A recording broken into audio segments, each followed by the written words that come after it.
Um, everyone, silence. Please silence your phones.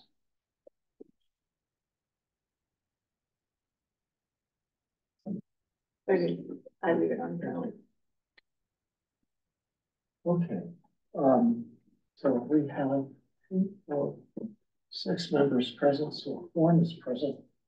And I suppose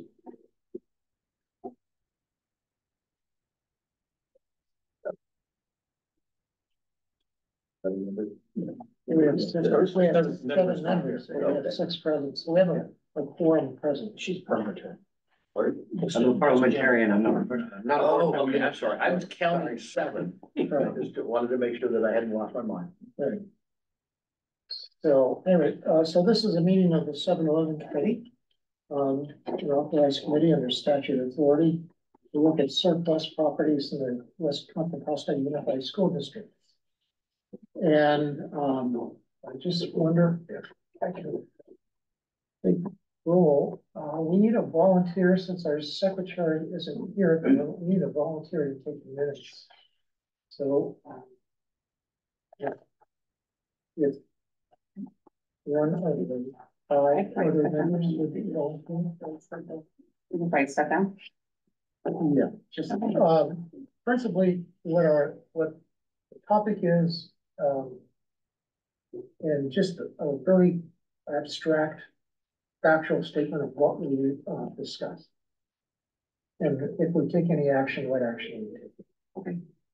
So whoever makes a motion, whoever seconded, with the if there is a discussion, and then what the vote was, what we passed or what failed. Okay. So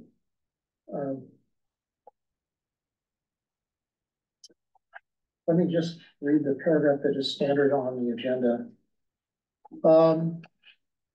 Committee meetings or agendas are available for review at the Facilities Operations Center and online at wccusd.net. Documents that are public records will be made available for public inspection at the district office located at 1400 Marina Way South in Richmond during regular business hours. In addition, such writings and documents will be posted on the district's website when the agenda is posted. The public will have different opportunities to address the committee. The public can address the committee during public comment and before an action or discussion item. The public can provide public comment in person, through the Zoom app, and by telephone. Public comment will last approximately 10 minutes. The time allotted for each speaker is 2 minutes. If you are attending the meeting in person, you will need to submit a request to address the board form to indicate your desire to speak during public comment on a non-agenda item before the item begins on an agenda item. If participating via Zoom, you will need to raise your hand by clicking on the appropriate icon in the Zoom app or by pressing *9 if accessing the meeting by phone. No yielding of time or substitution of speaker is permitted. The public will have an opportunity to make public comments on agenda items after the presentation for each discussion and action item. The time allotted for public comment on each action or discussion item and items not discussed on the agenda will be no more than 10 minutes and 2 minutes per speaker. Due to the Brown Act, committee members cannot discuss items not on the agenda and do not usually respond to items presented in public comment. Special accommodations upon written request of the district, disability-related modifications or accommodations, including auxiliary aids or services, will be provided. Please contact the facilities office at 510-307-4545 at least 48 hours in advance of meetings.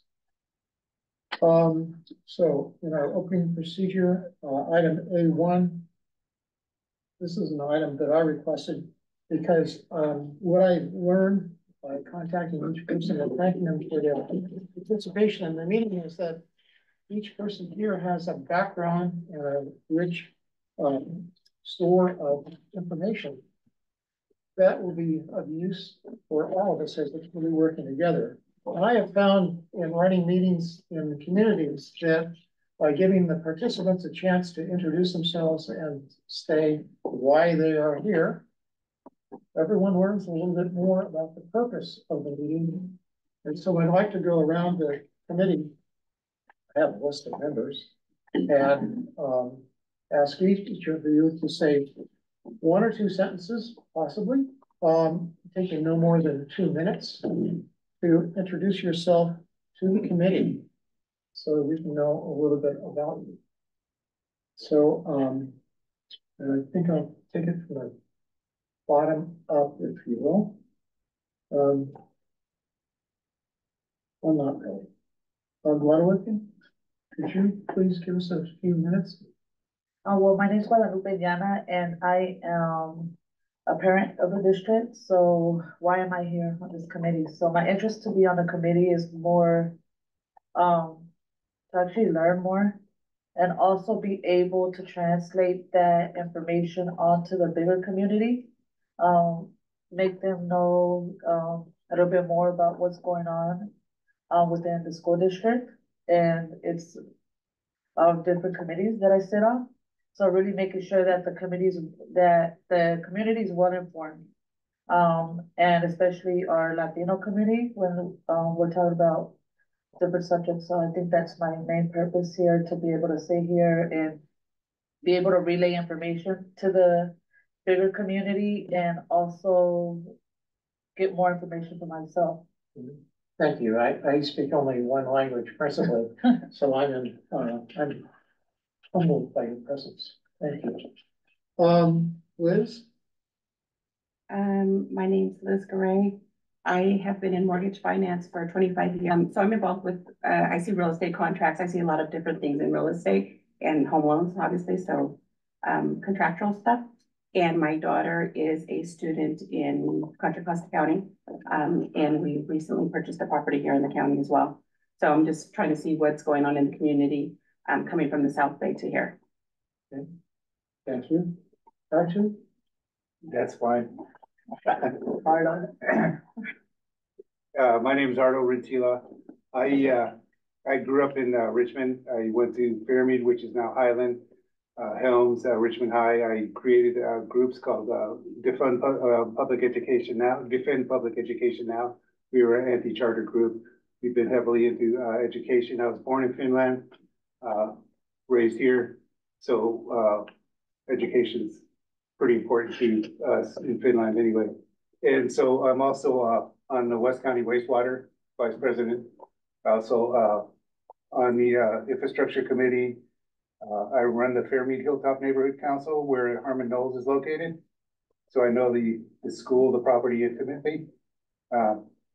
Also, I'm the chair of the Richmond Neighborhood Coordinating Council, the RNCC, and been involved with Richmond politics for quite a while. Very good. Thank you very much. Oh, and I was in the Millwright Carpenter Union for 40 years. Thank you. Don? I'm just gonna stick with my name, Don Johnson. Okay. Summer? Summer Sigler. I'm currently an executive director over our secondary schools, but I've been in the district for a long time in many capacities. And I'm also a Richmond resident. I'm here really, I think, as a lens on kind of the administration end of the district processes, and out of curiosity of how we leverage different properties and systems to create something better for everyone, right? How do we take something we're not using and figure out how it can be useful? Okay. Samantha? Hi, I'm Samantha Torres. I am a returning committee member. I am a mother of a student currently in the district and one who will be starting soon at preschool. I'm also a property renter, not property owner in Richmond, and I'm also a district employee. My interest in participating in this is really assuring that the needs of all of our students and the voices of the diverse needs of our students are being heard at this table, that we're not overrepresenting specific interests or specific groups that tend to be overrepresented in commissions and committees here in Richmond. So just assuring that there is a voice of, particularly, the flatlands of Richmond, making sure that their voice is being incorporated in a lot of the decision making here. Very good, thank you. And I am the last first, James Sanders. I'm a retired peace officer. I was the director of crime prevention for the city of Berkeley at the time of my retirement. And then I became a deputy assessor and did both personal property and real property for 2 counties, Alameda and Contra Costa.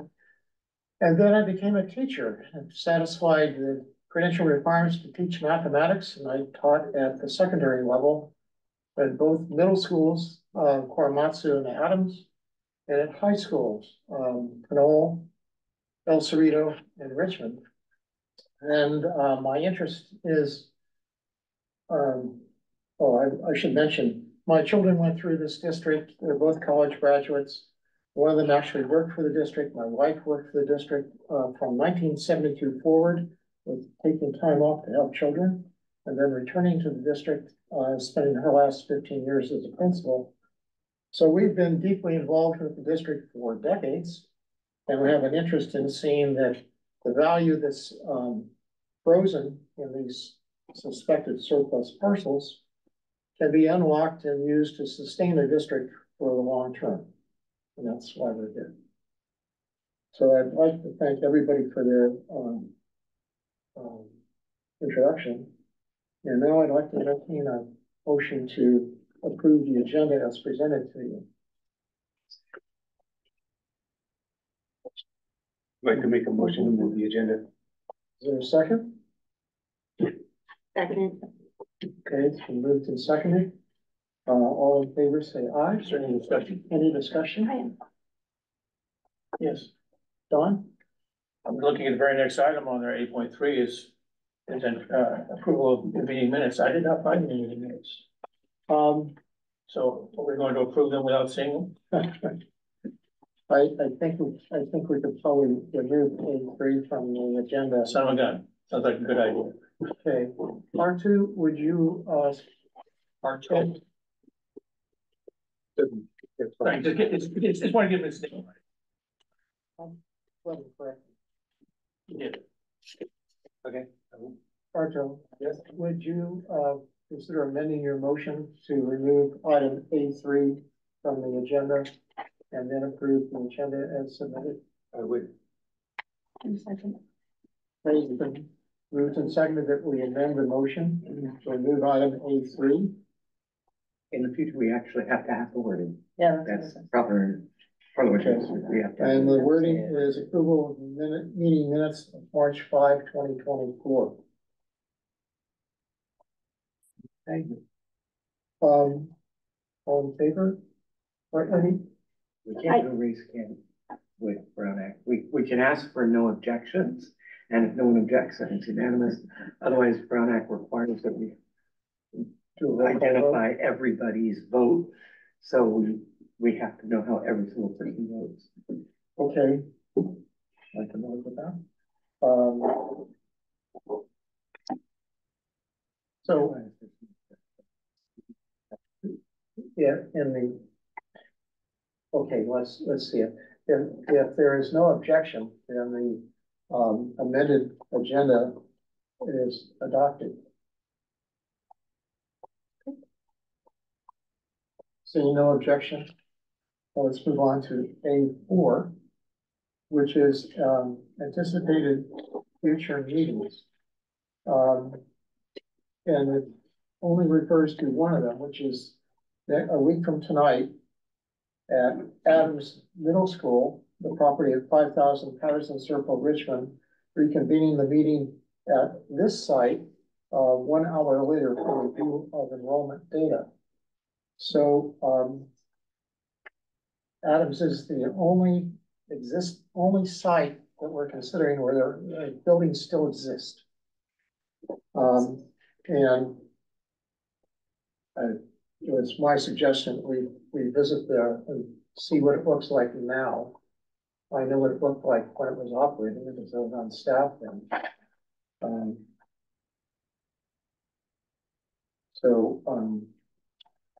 once again, I suppose we can have a discussion about that. Don? What is the time frame? The time frame would be Typical from meeting. 6 p.m. to 7 p.m. with travel time built into that 1 hour period. Any other questions? Will this be posted so the public can be invited? I believe Since it's a so. Brown Act meeting. I'm getting an affirmative nod from the staff. So we weren't able to acquire a site to meet closer to Adams? After discussing it and trying to look around, it's more complicated to get to it on the school site, so I think it's easier to roll back down this direction. If in the meantime, if we can find another direction, another location, we'll post it before the agenda, but Okay.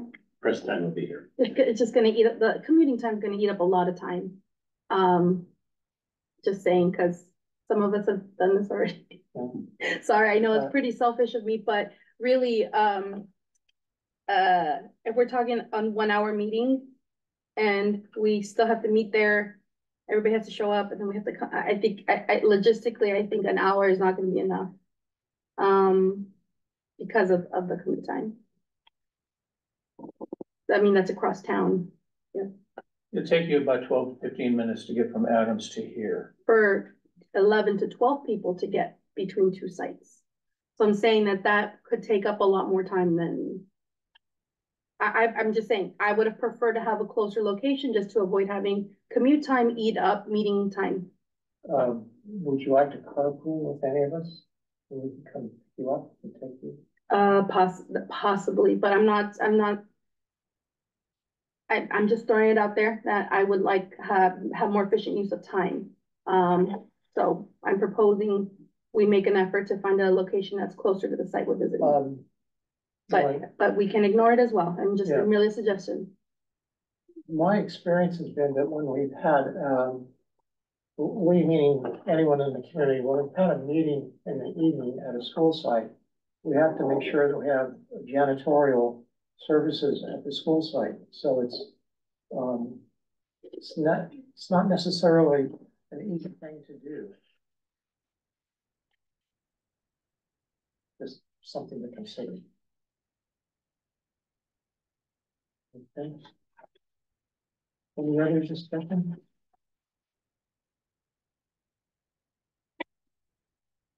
I'll make sure that everybody is safe here. Raoul? Liz? I'm good.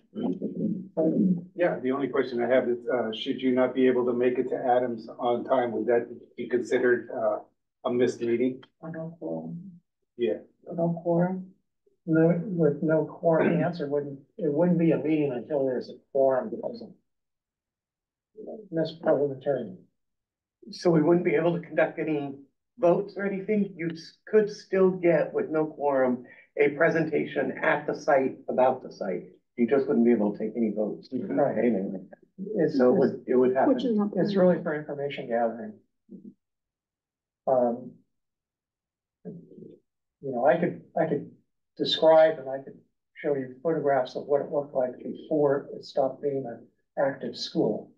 But in terms of appreciating what's there and what possible uses of the property could be at this time, about all that could be done is to look at it and see what it looks like now and to consider possible uses, because we have to consider the highest and best use of the parcel. Mhm. So we need to have an eyes-on appreciation of what's there. Definitely. My humble opinion. No, I understand. Okay. With that in mind, once again, I'd like to entertain a motion to convene the next meeting of the committee at 6 p.m. or 1800, if you will, at 5000 Patterson Circle in Richmond, the site of the now closed Adams Middle School. I make a motion to approve the anticipated future meeting at Adams. at 6 p.m. on the at 26th. 6 p.m. on March 26th. Very good. Thank you very much. Any more discussion? Okay, in the absence of any further discussion, the motion is adopted. We're not gonna have to vote on this one. Okay, so let me go down the list. So, yeah, but if there's no objection, if there is, I'll take a roll call vote. I hear no objection, therefore the motion is adopted. So we'll meet next week at 6 p.m. at 5000 Patterson Circle. Okay, so now we're at public comment. Members of the public are invited to speak on any matter related to the 7-Eleven committee at this time. Members of the public may speak on individual items of interest in the agenda as the items are discussed. Ellen, are there any hands raised from the Zoom meeting? There are no hands. There are no hands. No hands. Any member of the public here? Okay, so let's move on to item D1. Overview of the fiscal 4 district properties presented by Mr. Scott Sheldon of Terra Realty. There is a slideshow to go with this, and there's a slideshow with notes attached to the agenda for tonight. And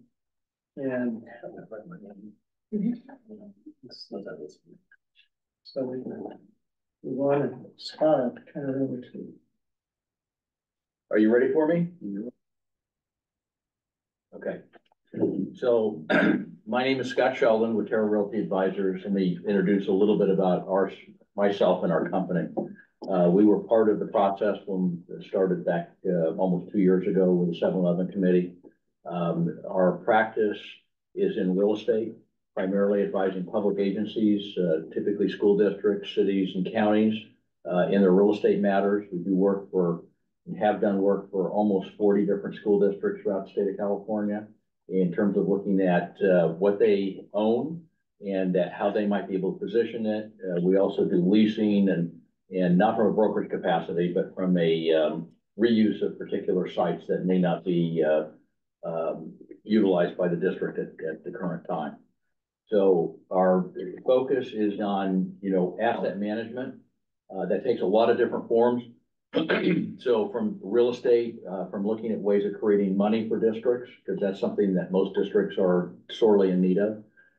Again, that ranges the gamut from school sites that either partially are being utilized or reused for other purposes, releasing to private schools or other types of uses.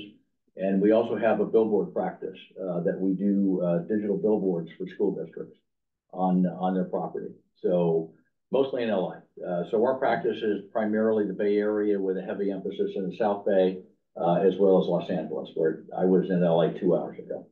So so again, a lot of different perspectives that we have and that we bring in terms of helping this committee look at what these 4 different school sites are. And also, we initially did work for the district back in 2009 on these exact same sites. So we've been working on these sites and have been aware of what's going on with these sites since that time. So we've got a little bit of history on that, along with the work that we did a couple of years ago, for this committee. So anyway, that's a little bit about myself and our company. So what we're going to do tonight is I'm going to give you my view of the world, and you're going to be looking at the real estate side of it from a real estate perspective.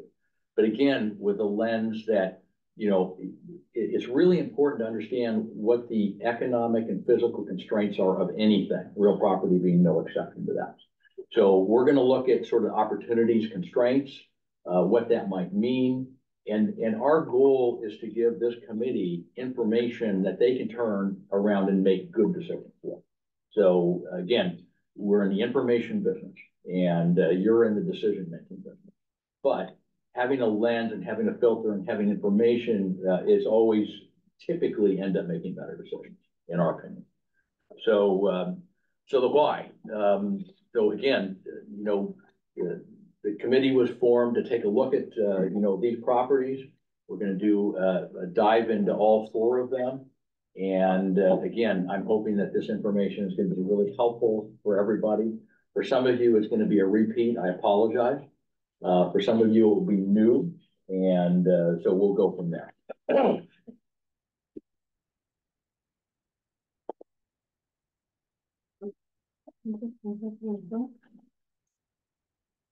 So the 4 sites that we're gonna be looking at, and I don't know if everybody, I know you're gonna have a meeting scheduled out at the Adams site. I don't know if everybody's had a chance to look at the other sites yet, at least to have familiarity, because from my perspective, I'm a person that likes to kick the dirt. So I don't think that you get a true feel of everything until you actually can pick it up and look at it and feel it and touch it and taste it and everything else. So I think that's a really important part. So I commend everybody for doing that, and also for doing, taking a look at the Adams site too. They all have unique characteristics. So why don't we start at the beginning, which is Adams. We'll do this in, well, actually, we'll start at the beginning, which is location. So the district map that shows in the North Bay area, East Bay, the general geography and where each one of these sites are located. That's the big picture. And then we'll drill down and start with Adams. So the Adams site, I've walked the entire site. I've walked all of the buildings, and again, got a flavor and a feel for all of that. When you're looking at something in 2 dimensions, you don't get the full view of what it looks like in 3 dimensions. And that's one of the things that you'll be doing on all of these sites, because they all have topography, except for CD. Well, that has topography, but it's going the other way. So so when we look at something, first of all, we start at that 20,000 foot view, and we want to look at, okay, what's this thing look like from a geographic top-down look? One of the things when you look at it, you'll see there's a lot of topography. So what I did was kind of carve out the areas that are fairly level, and then all the areas outside of that are not. And so when you're looking at something, what can you do with it? Looking at a hillside, you really can't do a lot with it. So you know, getting down to, you know, what it really is, and kind of how that separates and bifurcates all the properties is a really important aspect to understand.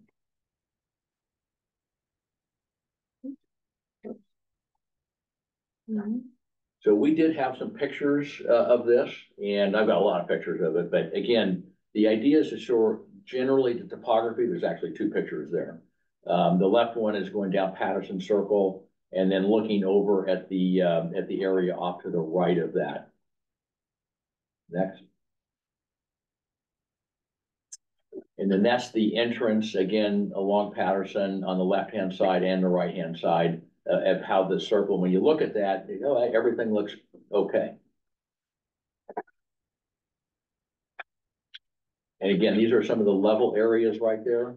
But again, it's benched or slopes in different places. So when you're looking at, okay, what do I do with something? Hey, I've got 8 acres, but you really have a lot less than that because of how it's parsed out.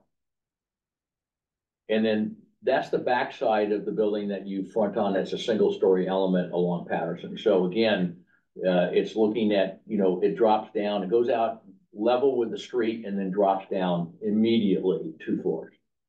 So when you're looking at that and when you're looking at the buildings, okay, well, what does that mean? What does that mean from the usability of the property? How am I going to have to mitigate that, regardless of what I'm going to do? So that's kind of the physical big picture characteristics. Then there's also political constraints, and we're going to talk about each one of the political constraints at each one of the sites. And when I say political constraints, that's the cities or the counties or the local agencies' police power to determine land use. And that's done through 2 different documents. It's done through a general plan, which is a land use, and it's done through zoning. General plan, easiest way to think about that is a roller brush of, you know, here's what I want residential, I want commercial. And then zoning is actually, okay, I want 5 units of the acre, or I want industrial, and I want retail. So it's a drill down on that, with the general plan again being the broad brush and the zoning being the specific. In this particular site, and we've got two of them, they're located in the county. When we started, the county had started on an exercise in updating and changing their general plan land use. They were looking at all the sites in the county. So this is a portion of that, and what they were looking at is changing the land use from what it was, which is public service, to a residential zoning. The underlying zoning is already residential. It's an R6 zoning. That's the current zone. So what they're gonna do with that once they change the general plan, because when cities and municipalities do this, they change the general plan first, and then they follow up with the specifics on that later on. So they could change this to residential high density.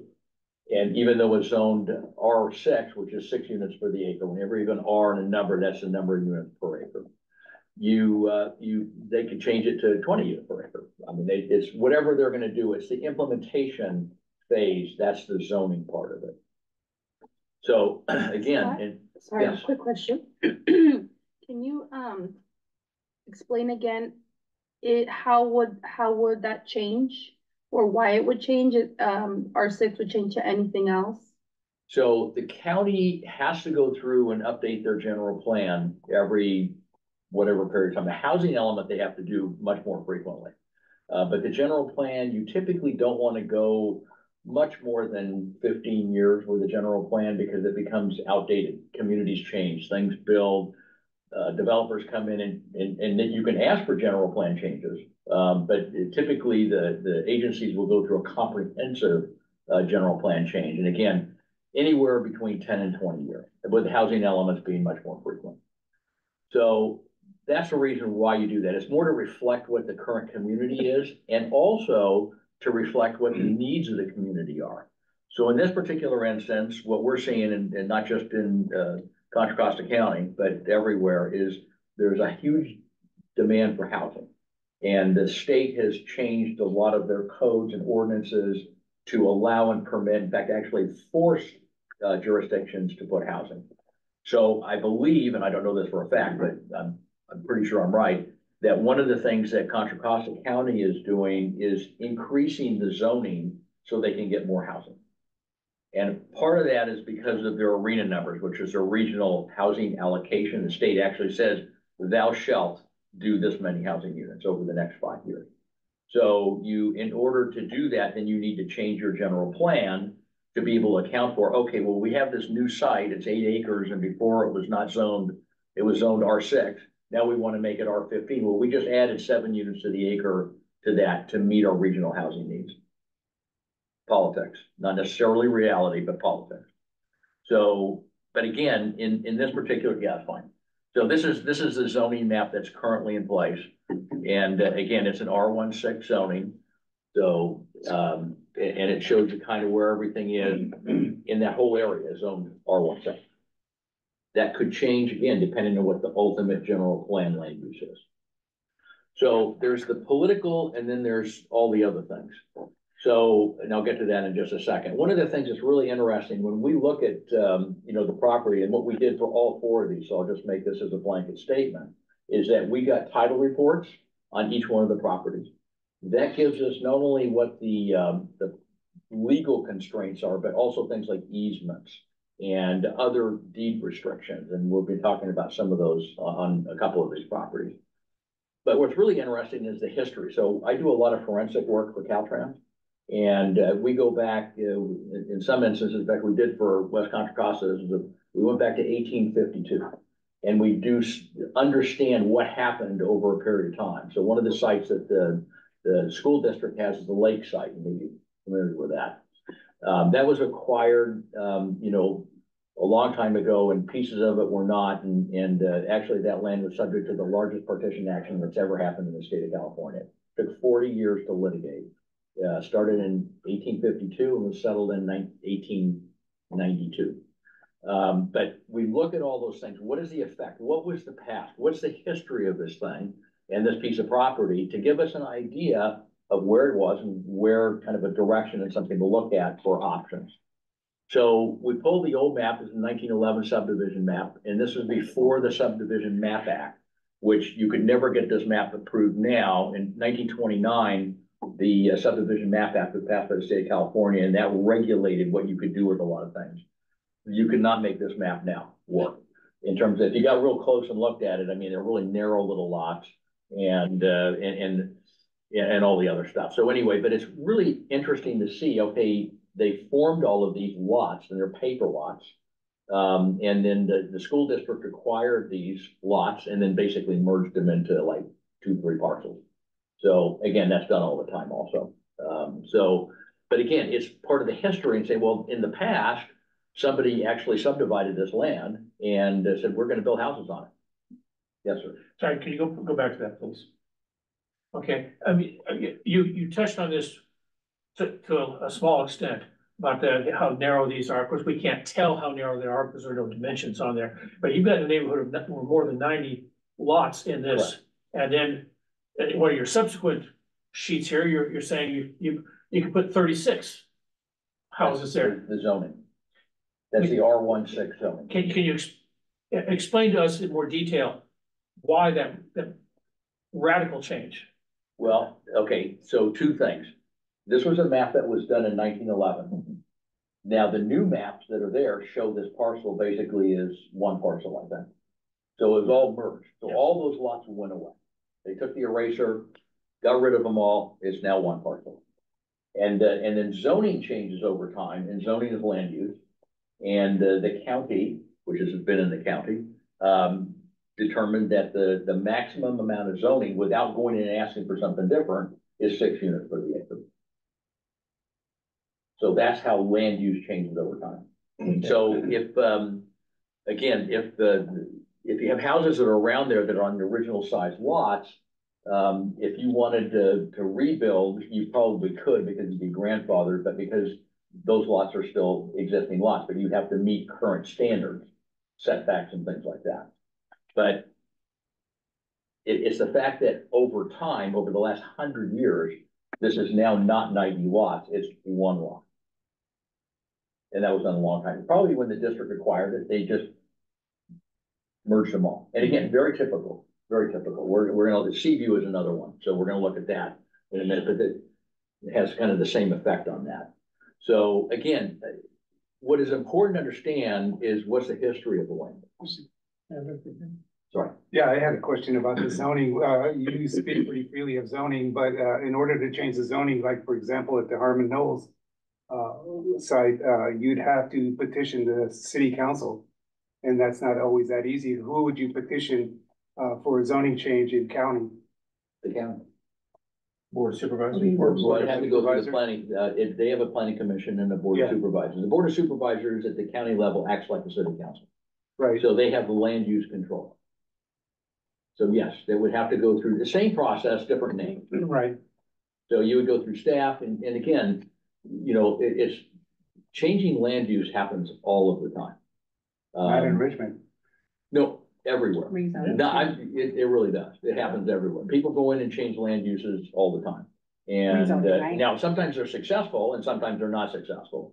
But again, that's, you know, that's a discussion for a whole nother topic. Right, Whatever. so is density. Well, density, but right now, you can go in and basically the state is dictating to the cities that you have to allow density. Regardless of what your general plan, you override it. Yeah. So we're doing a project in San Jose for a school district and it's zone PQP zoning. It's 6 2/3 acres. It has an underlying zoning of townhomes, which is 15 units to the acre. Getting a general plan change in San Jose is not an easy task. I've done the only 2 in the last 20 years. And both are school districts and we got the zoning done, but it is a heavy lift. Not to get away from this, but we're having the same issue with Hilltop Mall, where the developer is saying if you want to, the city's asking for too much density, so they're gonna say, well, we can't continue. Therein lies the problem everywhere. It's not just in Richmond. Right. Because the problem is that you run into the economic wall. And I tell people all the time, you cannot, you know, ignore the economic laws of gravity. And that happens because of how the markets work. Again, for a different subject. So, Adams, as far as the seismic issues, We're getting to that. okay, It's coming. So again, I'm layering this, you know, I want to make sure that everybody understands, and there's a lot of information here, and I live, breathe, eat this stuff every day, so if, I have no problem with questions, I should have said that up front. If you've got a question, better to do it now than later on. So if the chair is okay with that. Yeah. Okay.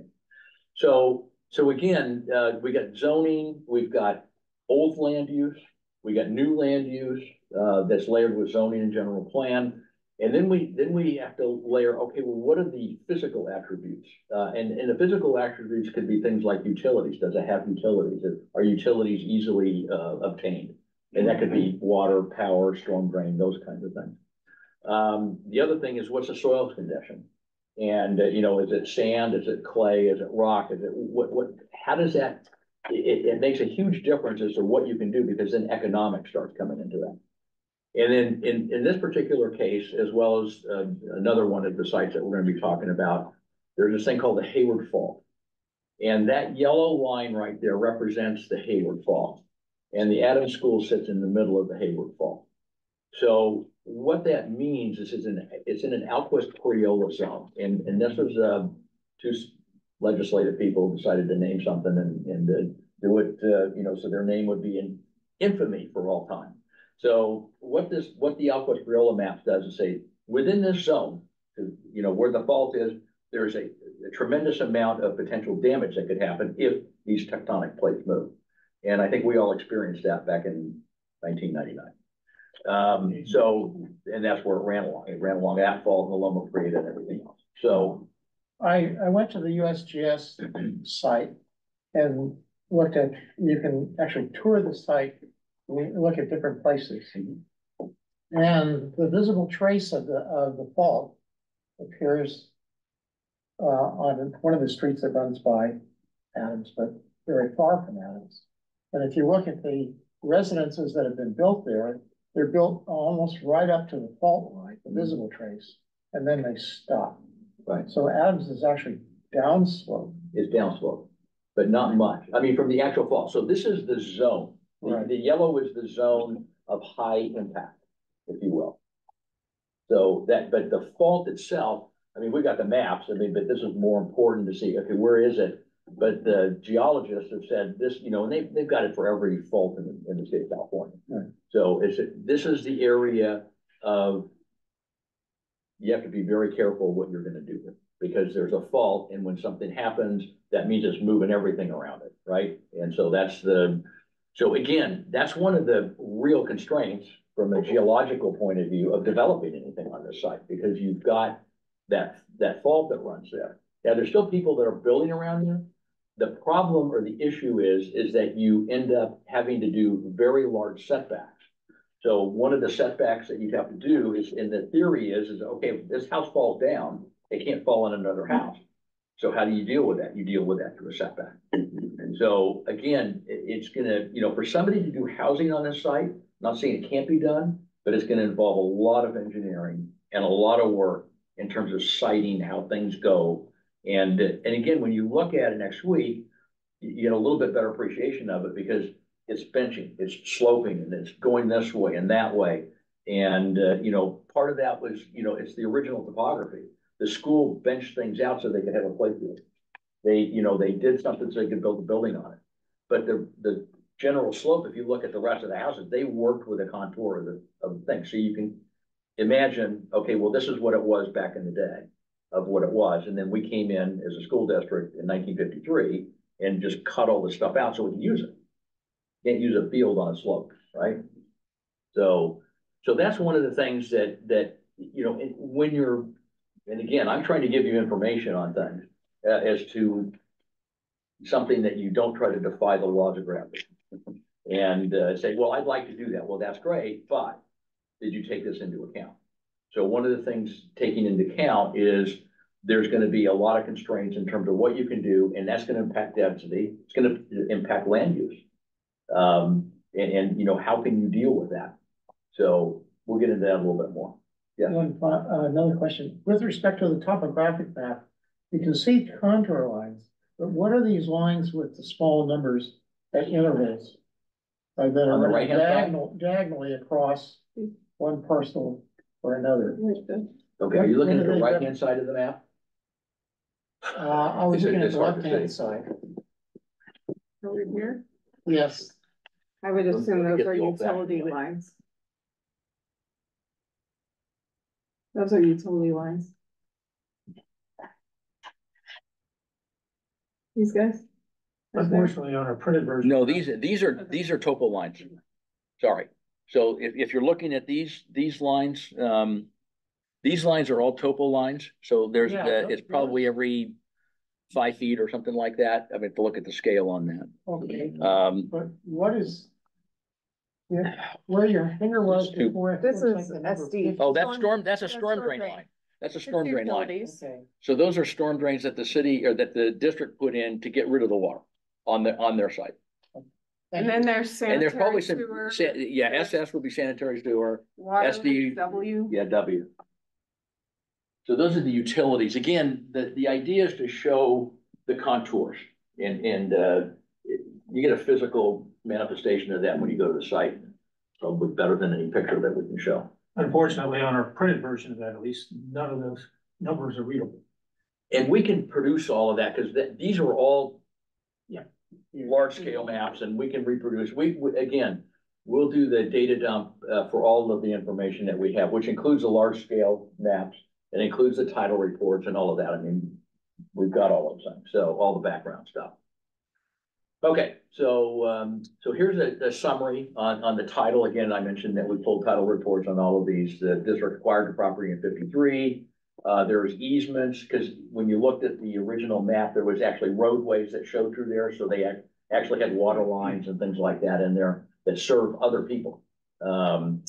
You got CC&Rs, which are conditions, covenants, and restrictions, some of which are non-enforceable. You can't have a saloon there. You gotta have, if you're gonna build a horse carriage thing, you gotta have it for 2 horses. There's a bunch of things on there that some of these old documents that we see, how did they come up with that? And then there's building height restrictions on portions of the property and their setback. And this is all in the CCN. So again, those are, and this is gonna be important in another part of our discussion with Seaview. CC&Rs, conditions, covenants, and restrictions are enforceable and they're deeds. They're part and parcel, they run with the land. So if you, in Seaview, we're gonna get to that, there's a condition in those that limits the number of housing you can have and what the housing is. And so you can't really work around that with zoning. You can't, I mean, the city has no control. If it's a deed restriction, it's a deed restriction. You can get rid of a deed restriction, but you have to go through either a quiet title action, which is suing to remove it, and or some other method to condemn it.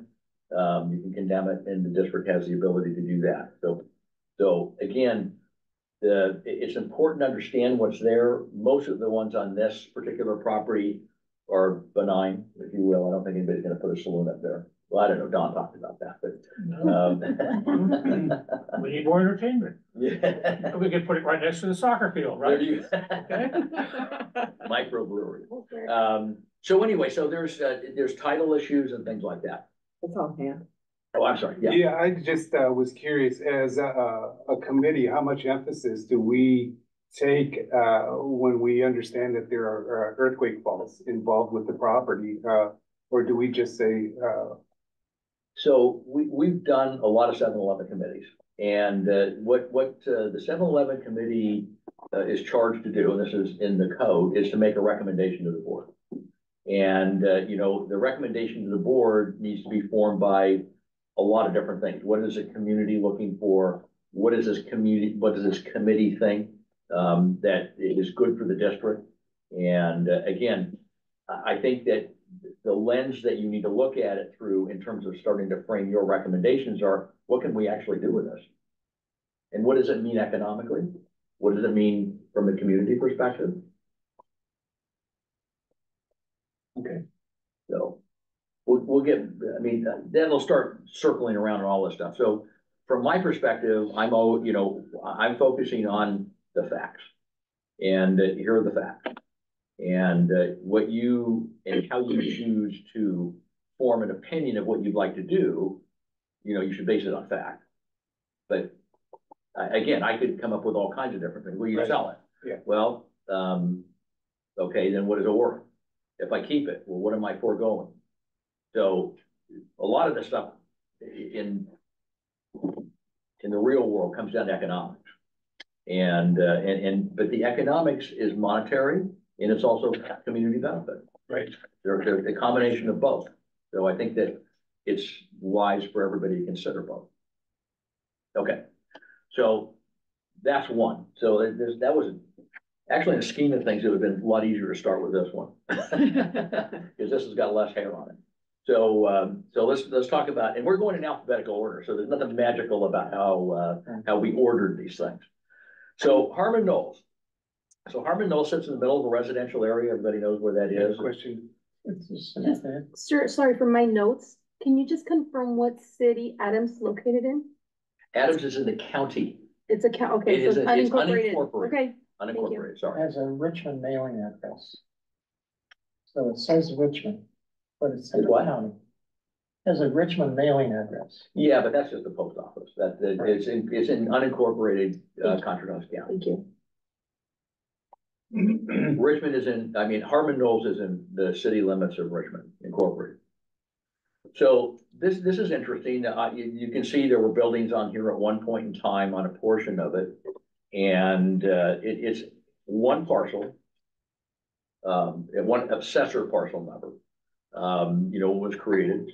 And part of it, again, has been approved. You can kind of see that. So this is an artificial thing that I did. So we've got the vacant land, it's a little over 5 acres on the right-hand side.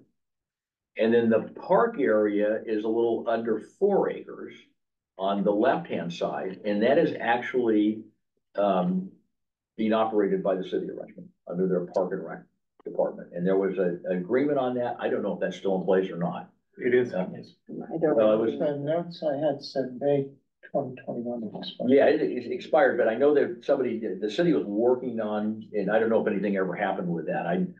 Last time, I'm on the Parks and Rec Commission.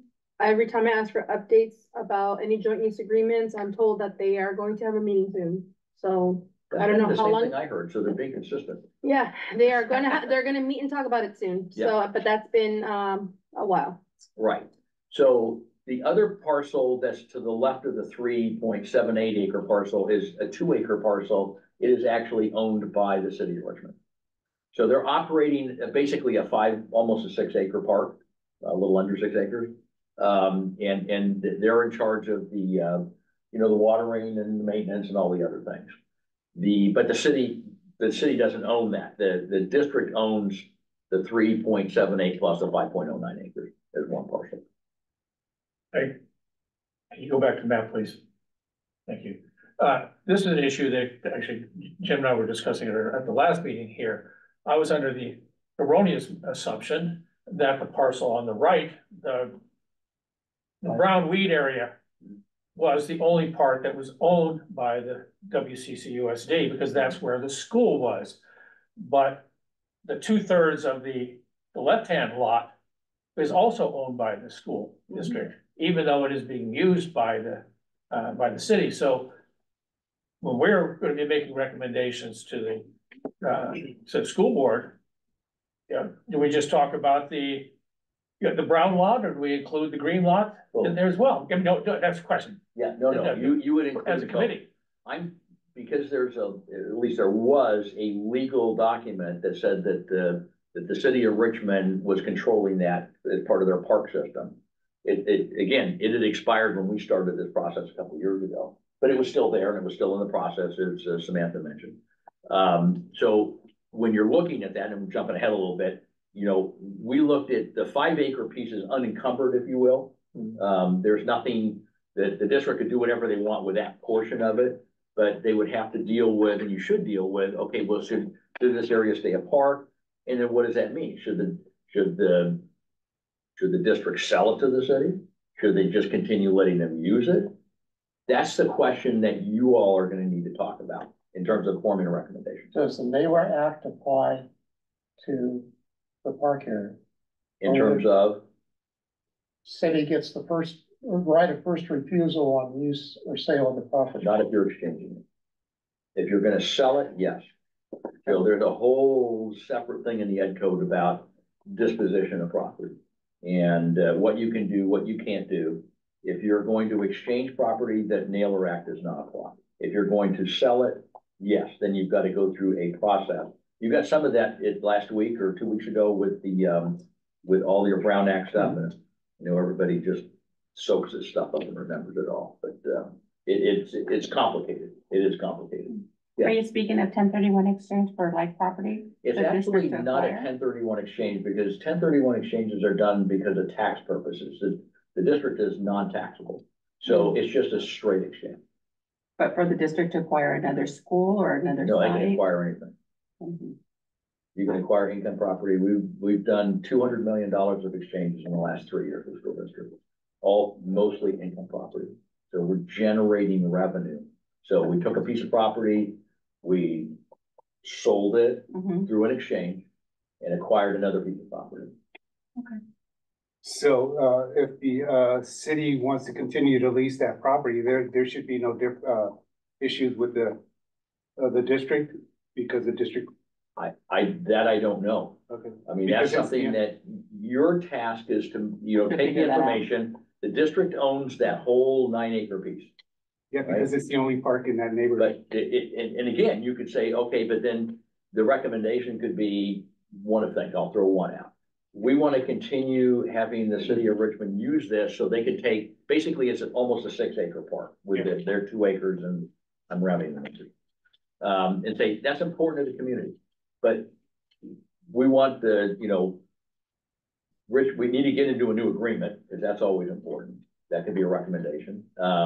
And maybe there's some benefits or whatever. I mean, again, that's Or something. what you need to, as a committee, figure out, how do you want to form a recommendation? I can tell you what the value of it is, but their value is, there's economic value and community benefit value, and they're both very important. Yeah, I think that property, the Harmon Knowles property may get the most pushback out of all these properties because. And it could be because that's, community, and the other thing, cities have, park, they're in their general plan document that they have so many, acres of park per resident, and so if you take something away from the city, well, how am I gonna replace that? That means I'm gonna be out of compliance with my general plan. So, and I'm not saying anything other than for information. So it's important for this committee to say, okay, that 3.78 acre piece of property is a really valuable community asset. We would like to continue having that operated as a park in conjunction with the 2 acres, but we want there to be an agreement and, whatever form that agreement does or doesn't do. So can I add another thing? The other issue is that Highland Elementary was supposed to be put on that property. Relocated, right? Right, and so they And can't. you need to weigh that in, and that's really, the district needs to tell you, you're gonna get some of that with the demographic numbers next week. Right, And, what's the need? My experience, I've been doing this for a long time.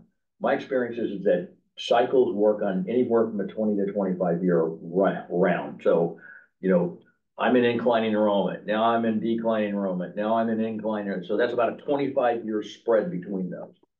I'm generalizing, but that's pretty close. So that, so those kinds of things, I tell all my clients, don't ever get rid of your property because you don't know if you're ever going to need it again. If you're going to do something with it, do something that creates revenue for you, i.e. in exchange for something. So at least I have an asset that if I need to do something, I can go back and acquire something and I have the money to do it. Just an aside, Mr. Freeze commented to me on another day that this is the one buildable site of the 4 sites we're looking at. Yeah. Where the state architect would approve building on it. The state architect will not approve building a school on any of the other sites. No, they will not. Because of the geology. Geography. Well, geology and Seaview is another one, not geology. Sort of is, but not really. but also the Highland Elementary, which is right above my street. This is 2 blocks from my house, by the way. Yeah. So it was not only supposed to be located there, but, part of the property at Highland, which was Fairmead School, was leased by the city and it was returned to the school district. So there's surplus property there as well, Mhm. that no one's looked at. And, so, There's always lots of moving parts, yes. lots of moving parts. So, Return to. so anyway, so we'll go, yeah, let's keep going. So again, you understand the geographic issue here. You've got, one parcel of which a third of it's being used, almost 40% of it's being used by somebody else. So, all right, so these are pictures again that you will see a little bit. The one on the left is the upper part, the right now undeveloped, and then you can see where the park is. Okay. And again, I haven't been out there for a while. You've been probably there Every day. more since I've been there. I was out there taking pictures just yesterday. Yeah. So again, when you're forming, your opinions, it could be, well, I want to do this with the city, but city, you need to put some capital investment. Here's how I look at it. You need to put some capital investment in this and make this a better park. And have a maintenance schedule or whatever. I mean, if we're gonna let you use our property, then here's what you need to do in order to do that. And again, you can do whatever you want to do, but that's something that if you went down that path, you could consider doing something like that too. That make sense? Absolutely. Okay. All right, so you get different pictures of Harmon Knolls, and I know everybody here is. All right, so then you get into the political side again. So the general plan designation is public, and the zoning is public. I believe. It's hard to see on that.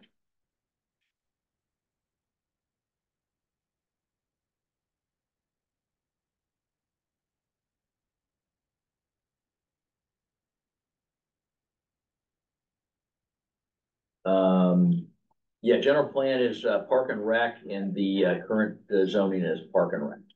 So if somebody were, let's say on the 5 acre piece, wanted to do something with that, i.e. create some revenue or whatever, I mean, the logical development would be some kind of housing. In fact, if we go to the next slide.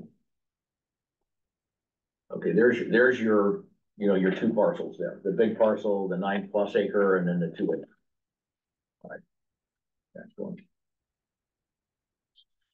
So what,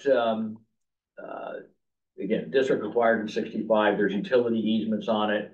There's water rights. This is title. There's CC&Rs that restrict the land uses to residential and business if it's designated on the city zoning map, which it is. There's setbacks and things like that. So there's in the CC&Rs, there's things you can only use it for residential. Okay, well, what kind of residential? I mean, that's a density issue. So, and then that's different because the general plan is completely discretionary whether the city of Richmond would want to change it or not. Would you describe the butters rights, please? A butters rights, okay, so the Richmond Parkway, I think it goes up there, it's Caltrans. So what that means is that you have no right to access a public street. And that's the one that goes down the slope, because this goes down the slope. So that means the no abutters rights means that you as the property owner have no right to access that street through your property. That would be Robert Miller Drive. Yes, Robert Miller Drive. Yeah. Yes. Parkway, not the Parkway. Yeah, right. Robert Miller Drive. So again, slopes down, property goes down, but you don't have the right to access off that to get to your property or otherwise. You have to go up through this residential street. Can that change? That right? You'd have to sue for it, probably. Okay. Yeah, everything can change, but Yeah. But again, those kinds of things, I know, they're done for safety precautions. So typically, if you look at that, you go, okay, well, there's really no real easy way to access that anyway. I'm going down a slope and what am I gonna do? And, you can always do it. I mean, you throw enough money at anything, you can make it happen. But the goal is that, when somebody does that, in this case, the city of Richmond, they just said, no, we don't want anybody accessing. If you're gonna access this site, you're gonna access off that street up there. You'd have to have lights and the city of Richmond can't afford to have a light. light there, and the fire department. Well, there's a safety issue too, Yeah. and that's I mean, the slope is different and different, as it works its way along that frontage, it is different, but again, you have access. So I think you're okay. So, Next night? okay, so the next one is, Sorry, real quick, we'll can we go pass back, the economic one. can we go back to looking at the zoning map? Sure. I know you said it was Parks and Rec, but I didn't actually get to see any, like, are there any formal labels on the zones? Like, Park and Ours- Rec. there's So no, these are just the maps. These are the general plan and the zoning map. okay, so what is the zone? The zoning is Park and Rec. Yeah, look at the bottom. I was looking up the top and I boxed it in the bottom. Zoning, Are you current, asking current about the zoning is Park surrounding and Rec. area? No, I'm actually, asking for the code. If there's a code for the zone. You know, when you said residential, you said R6. Oh. Is there it's something probably for R- It's probably, good question. If there's a, It's just called, hang on here. I think I cut it off. I mean, PR, PR, all right, PR, PR, Where'd you see that? right there. Thank you. yeah. And then on this one, it's in the green, which is Yeah, it's labeled in the green, but the community. green is underneath, and so it's kind of, looks like community something. says It got cut community. off. You got cut off right there. could we PR. get clarification on that for the next meeting? Sure. Thank you. Yeah, we'll verify that it is PR both.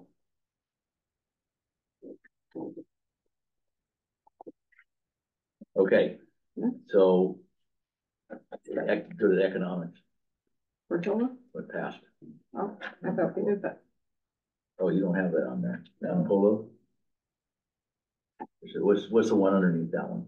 This is the posted agenda. Okay, all right, so portal. So, And I didn't put it together, I'm Okay. filling in. okay, so portal is in the incorporated El Cerrito. It was part of the city. And this one, when you look at it, you go, oh, what a nice piece of property, nice and level. Which is not. So, it's, a little over 5 acres, looks like 5.3 acres plus or minus, theoretically usable. The site, the V down at the bottom, is basically carved out because it has a real steep drop right there. It goes down to the Willow Public School. So it's actually a little bit bigger than that. Across the street, there's a park. This is on the side of a hill. So I think the next, picture will kind of demonstrate.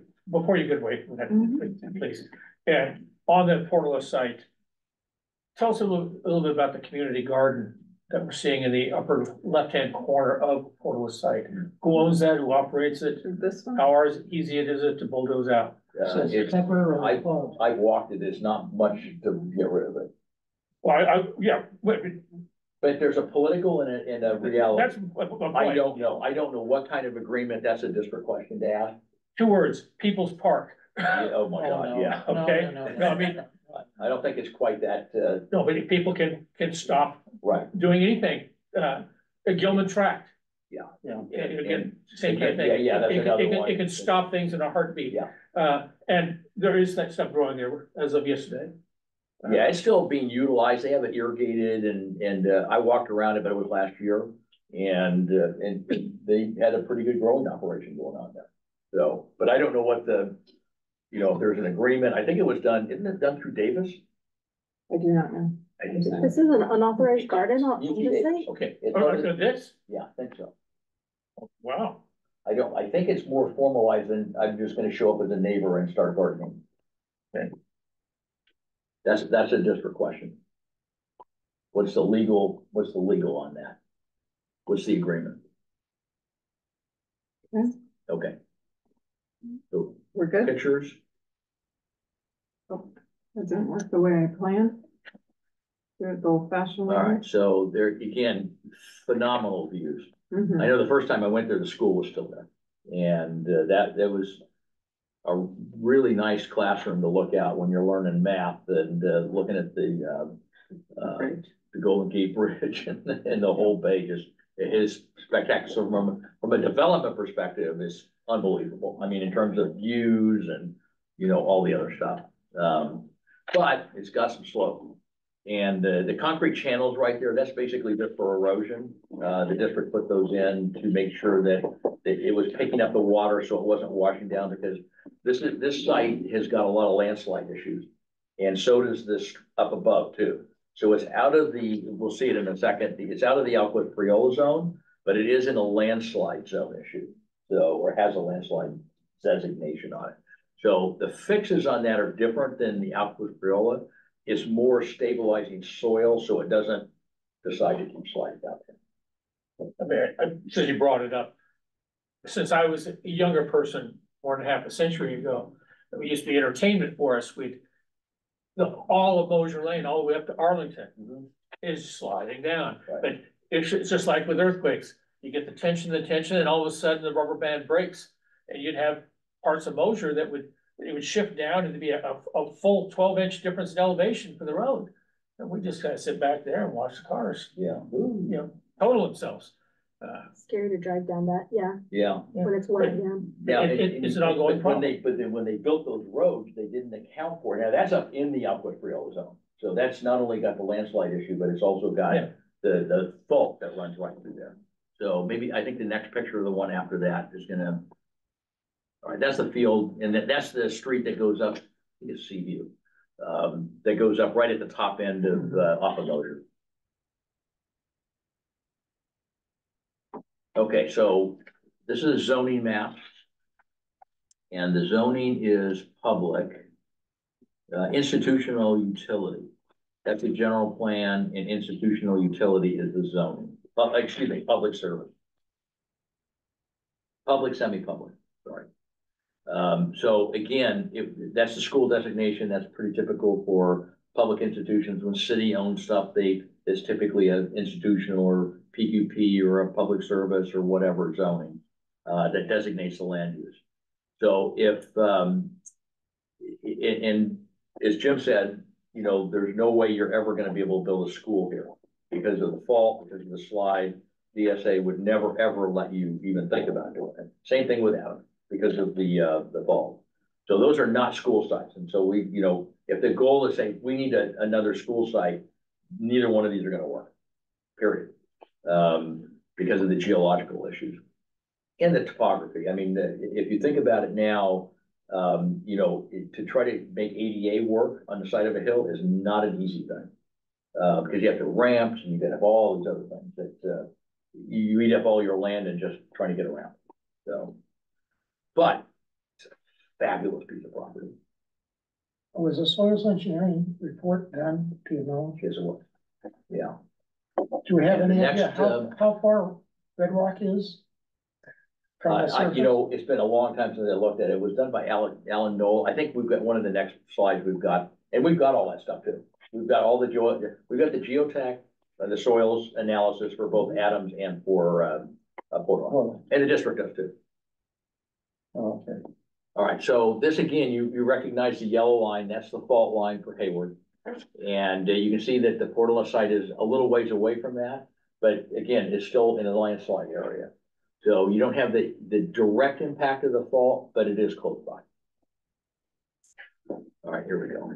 So I've never seen a fault that shakes all the way up to the border and stops shaking. No, it doesn't. No, it's like water, it follows its own way, you know, and it's gonna do all of that, follow in its own way. So Alan Crop and Associates did and that's in the slide. Yes, Samantha. In terms of the zone, I mean, going back to Don's comment here. On this map, is that zone any sort of legal definition for risk in terms of insurance or building? Or is it simply like a geographic, here's what it could be, here's what it looks like? Like, are there any material differences in something in a fault zone and just outside of the fault zone? Yes to all of that. Okay. So from an insurance perspective, you probably be hard pressed to get insurance to cover a structure in a fault zone. Next to zero, or it's just ridiculously expensive. The other thing is that the local jurisdiction, whoever that is, whether it's a county or whether it's a city, will make you go through building, to deal with it. So that could be, you know, unbelievably big footings, you know, all kinds of infrastructure to be able to deal with that. And get it, so if it's a landslide, then you'd have to go in and cut and buttress. So you'd have to make basically retaining walls that would not allow anything to go down before you could build down below it.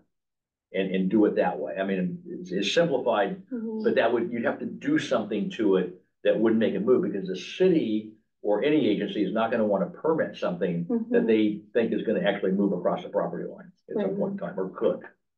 So there's economic and there's political and, you know, just basically structural or whatever things that you would have to deal with. So we do have the ability, the technology, the engineering power to actually build on a fault line.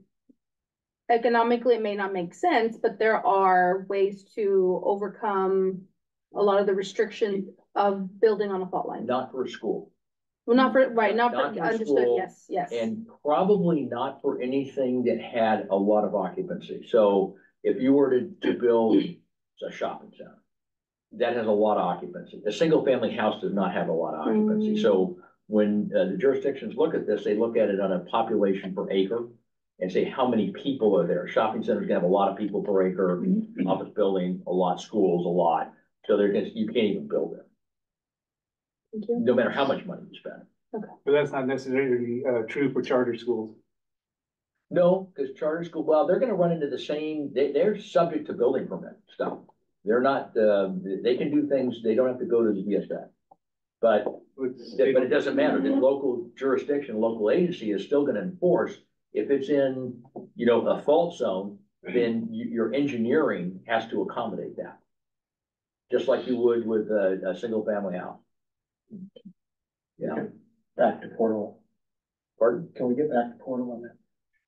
Yes, we'll get back to Portal.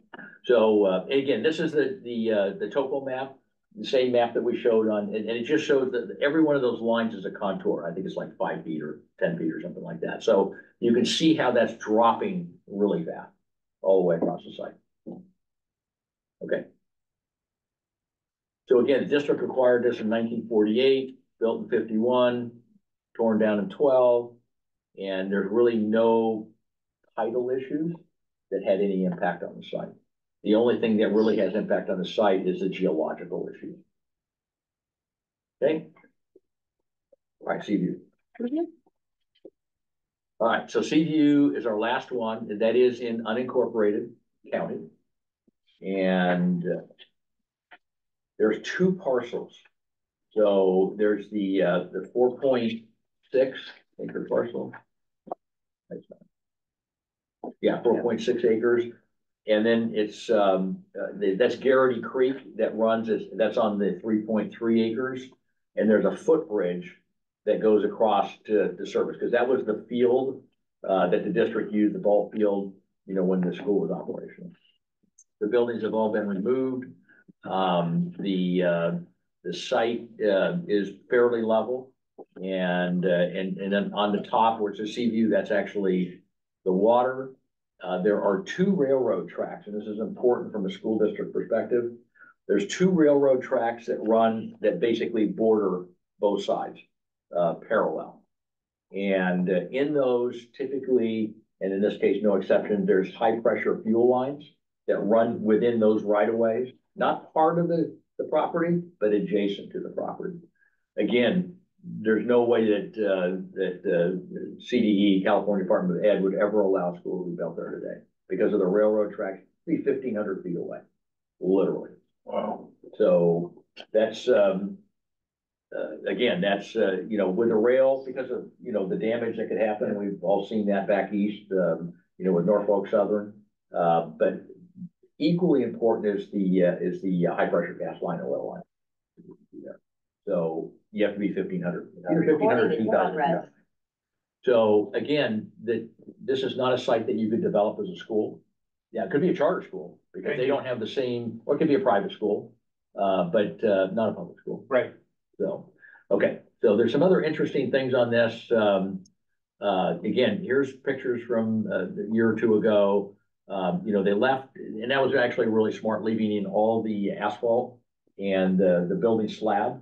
And the reason for that is because of erosion and the new requirements for C3, which is a engineering thing for how much water am I letting go into the ground versus sheet flowing off somewhere else.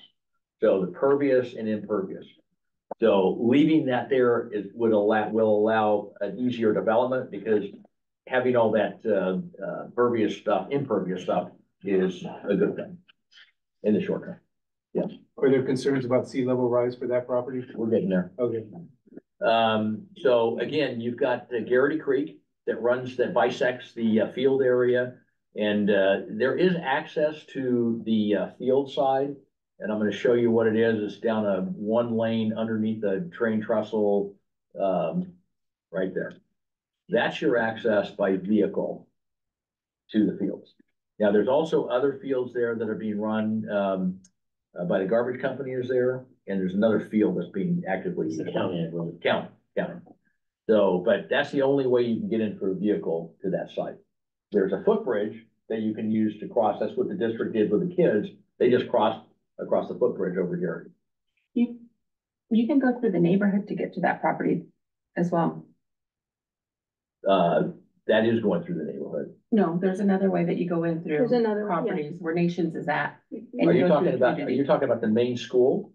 Yeah. Yeah. which is Oh, yeah, much no, older you have to than- go through the neighborhood. Oh, That's okay. all paved. Yeah, that Oh, that goes across the parcel. train, one of the trains, Okay. track, and it goes in and winds its way around. Yes, I'm talking about the left-hand side. There's Got it. the only vehicular access is underneath that trestle. To the left-hand side. The other one, regular subdivision street. Okay. Yes. Okay. All right, so different pictures there. Okay, so on the zoning, so the zoning is zoned public, semi-public. Again, this is a county, and the general plan is a medium density residential. So that's the proposed plan. So here's where this gets interesting. The next slide. Yeah, actually, that's just the zoning, old zoning. One more slide. Yes, right here. So in 1967, that whole area was developed. And the map was put into place. And what's important is that the area kind of at the bottom there is actually where the school is. And I think I've got another one that actually outlines it. I think it's the next one. No, not that one. Keep going. No, see, I told you we'd get to the C. Keep going. No, all right, sorry. But it's this corner, this is No, you that, know what it is? Yeah, It's somehow this this corner right didn't get picked up. I have an overlay. So it's that area right there. That's the 4-acre piece, not the fields. It's the 4-acre piece. So that was originally mapped out back in 1977 or 1967 when they did the entire subdivision. So everything that comes in, it was done through a series of different maps, which again is very typical. And this is one of those maps that created this.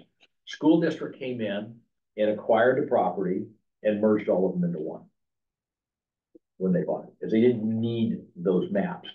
But here's the really important thing, and it's kind of hard to read, but maybe you've got it on is the CC&R. So there is, I'll read this to you.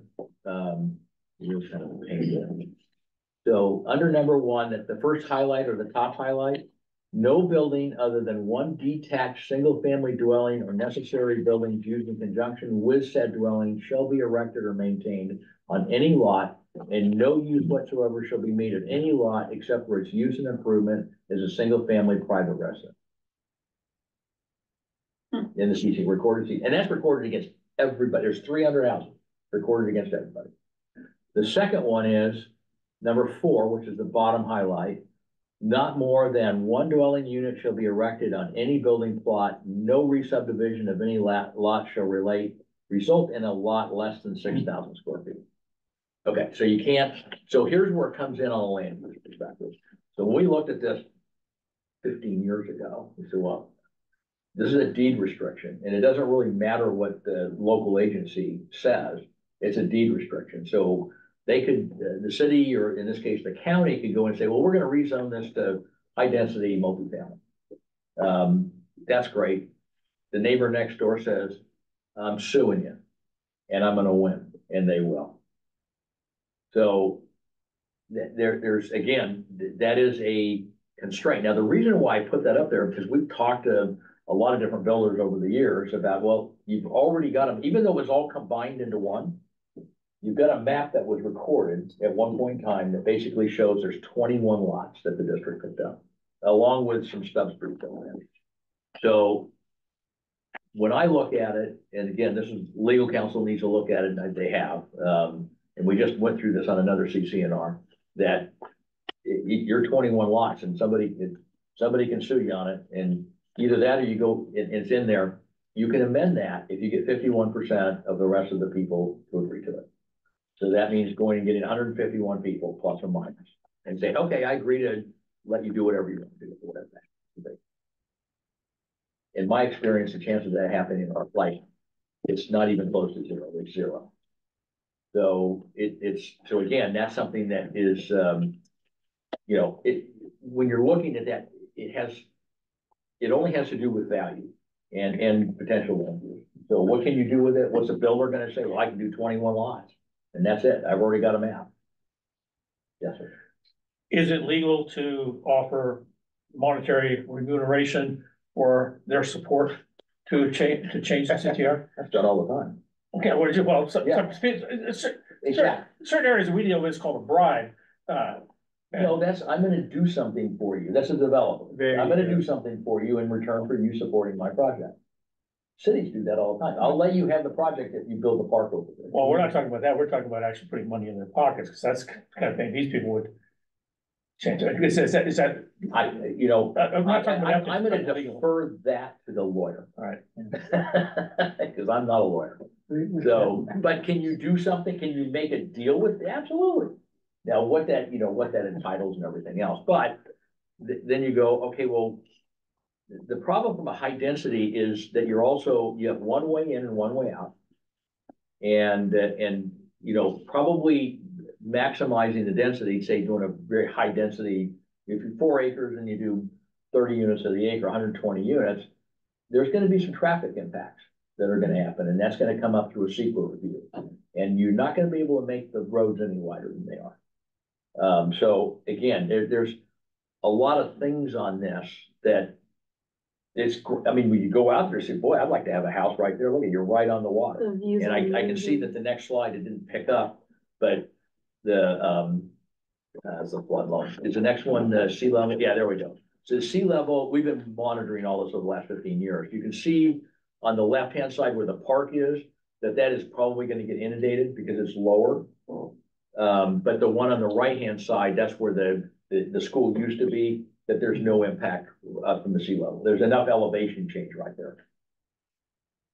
May I make a comment? Yes. So being involved in the Parks and Rec space, that site, Montara Bay, has been a big problem for the county because during the rainy season, it will flood. And then not only during the rain season, when there's swelling, seawater swelling, I mean, it will literally be like up to 12 inches of just water coming from the ground, just rising up because of the location that's at. So there are many times of the year where there's a baseball field out there and it has lighting, which if you're in youth sports, fields with lighting are very rare. So we've been trying to find ways to utilize this space, but the reality is there has to be some major work done to the lawn and possibly just like elevating, even trying to just make it taller off the ground more, in order to be able to overcome a lot of the barriers with just groundwater seepage, right? Mm-hmm. So that's just something to consider from someone who's discussed, the park side. From what I can tell, it's really only the side on this side of the creek. I don't know why. I don't understand, but may also be because parcel 1 is all cemented, right? It's all paved. No, that was all when they built the subdivision, they raised everything up. So that's why. So Garrity Creek, that kind of bisects the two parcels right there. That's actually a local storm drain. So when you look at the topography and you look at the one picture, it kind of goes up the hill, you know, underneath the trestle. So all of that water that's coming down, and this is the study of hydrology, is all coming down through that creek. And then in a high tide, it hits the water, can't go in the ocean, can't go anywhere, so it backs up and overflows. And it's really simple, but you're not gonna be able to fix that. Because how can you fix it? The ocean, you can't change. You can't, even if you raised up the site, all that's gonna mean is it's just gonna, you know, it's gonna spill over next door. So by law, you can't do anything that's gonna displace something on another person's property. That's. Right, I was.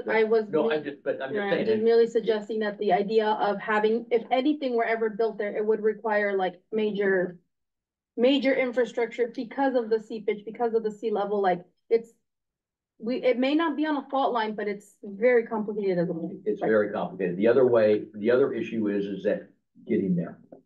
So it's a 1-lane road going through, and if you start talking to the railroad right now, probably in 20 years, you'll get some kind of an agreement. Probably, yeah.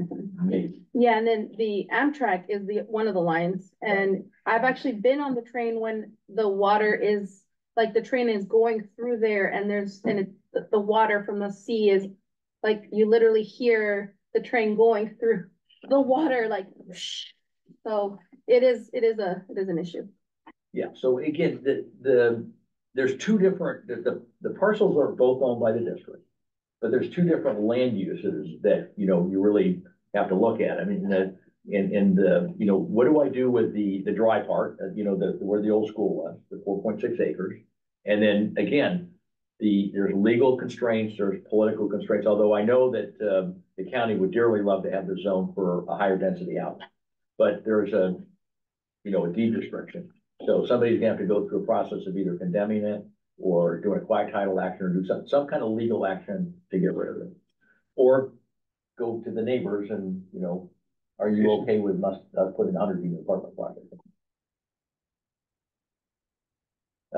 The other part is really kind of lends itself to, I mean, from a school district perspective, I mean, it's outdoor recreation, but it's more passive, I think, than, you know, I don't think you can throw a lot of money at something there because part of the year is going to be underwater. So what's that gonna mean? But for some kind of recreation, you know, bring up the East Bay Regional Parks is interested in trails through there, something that, you know, there's different things to consider on that. But, and again, when you're formulating that, you gotta keep in mind, what are the uses that you can do that you really can't build on and are hard to get to? So just out of curiosity, do we know how deep you'd have to go to drive piles? If you wanted to build on piles?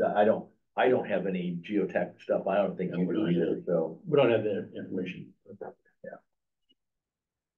It all depended upon what you wanted to build. Yeah, but even if you drove, even if you're gonna build something, you need to have access to it. Yeah.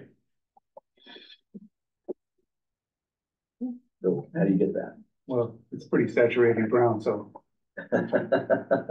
You build another bridge across Garrett, that's really the only, because you're dealing with the railroads that's a real headbanger. It looks like they started to build a road across Garrity from the site, from the parcel 2. There's a gate there, like. No, that was the old stub road. So if we went back to the original parcel map. All right, we passed it. I thought it was up. No. Are you sure? Was it before? I thought it was before the pictures. This one? One more. No, it's one. All right, just scroll down a little more. Keep You going can down. see it. You can see it right there. Oh, no, you can't see. Yeah, it's right there on the lower right. Yeah, you can side. see that on the, but the parcel map shows it also, because they actually had the roads, and when the district acquired it, you go on, yeah, here's the old road and it's gated off, but that was a road that was built with the subdivision. Yes. And when you look at the parcel map, you'll see this is the road that going in and it's serving houses right there.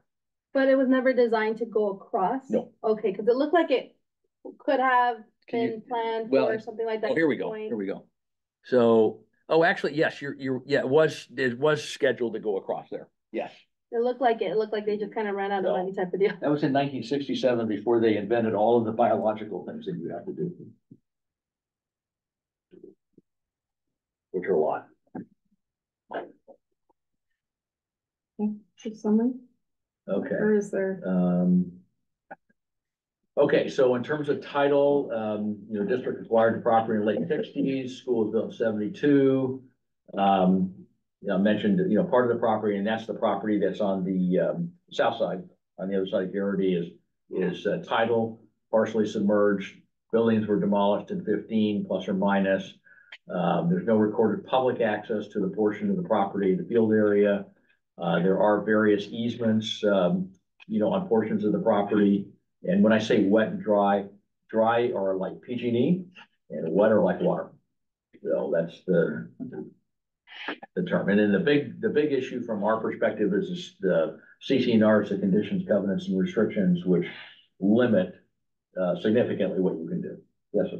Do we know why the school was closed and then eventually demolished? It's a relatively young school for our district. It was closed before I got here, but I assume it had to do with attendance and the decline in attendance that was happening at the time. Still, why tear it down? The school had a configuration such that it had sunken type classrooms. It was a pod configuration, very open on the inside. It was used for offices for a number of years. We did our professional development there. I did that also. And it was just about impossible to lecture, that is to present a lesson in the physical structure and the pods that were there. So it might have been a good idea as an experiment, but in the practical sense of the classroom, it didn't work very well. That's was my experience. There was a lot of school districts that did pod construction and ended up taking them all out. Mm-hmm. Lake was kind of like that. Pods. Yeah, the one building that was kindergarten was. Yeah. So again, the last thing is just the impact of the two railroad spurs. I think it's BNSF that runs one and then Amtrak has the other one. So they basically separate and define the property lines on both sides. So again, from a school perspective, your CD can't do it. Just, don't, no way. So anyway, that's the high level view of the real estate that you guys are charged with looking at and coming up with thoughts and options and everything else. But again, a lot of information here. Like I said, we've got all the backup and information also, which the district has also, but we can supply that again. So a lot of stuff there. But again, there you have it. Okay. Well, thank you very much for your presentation.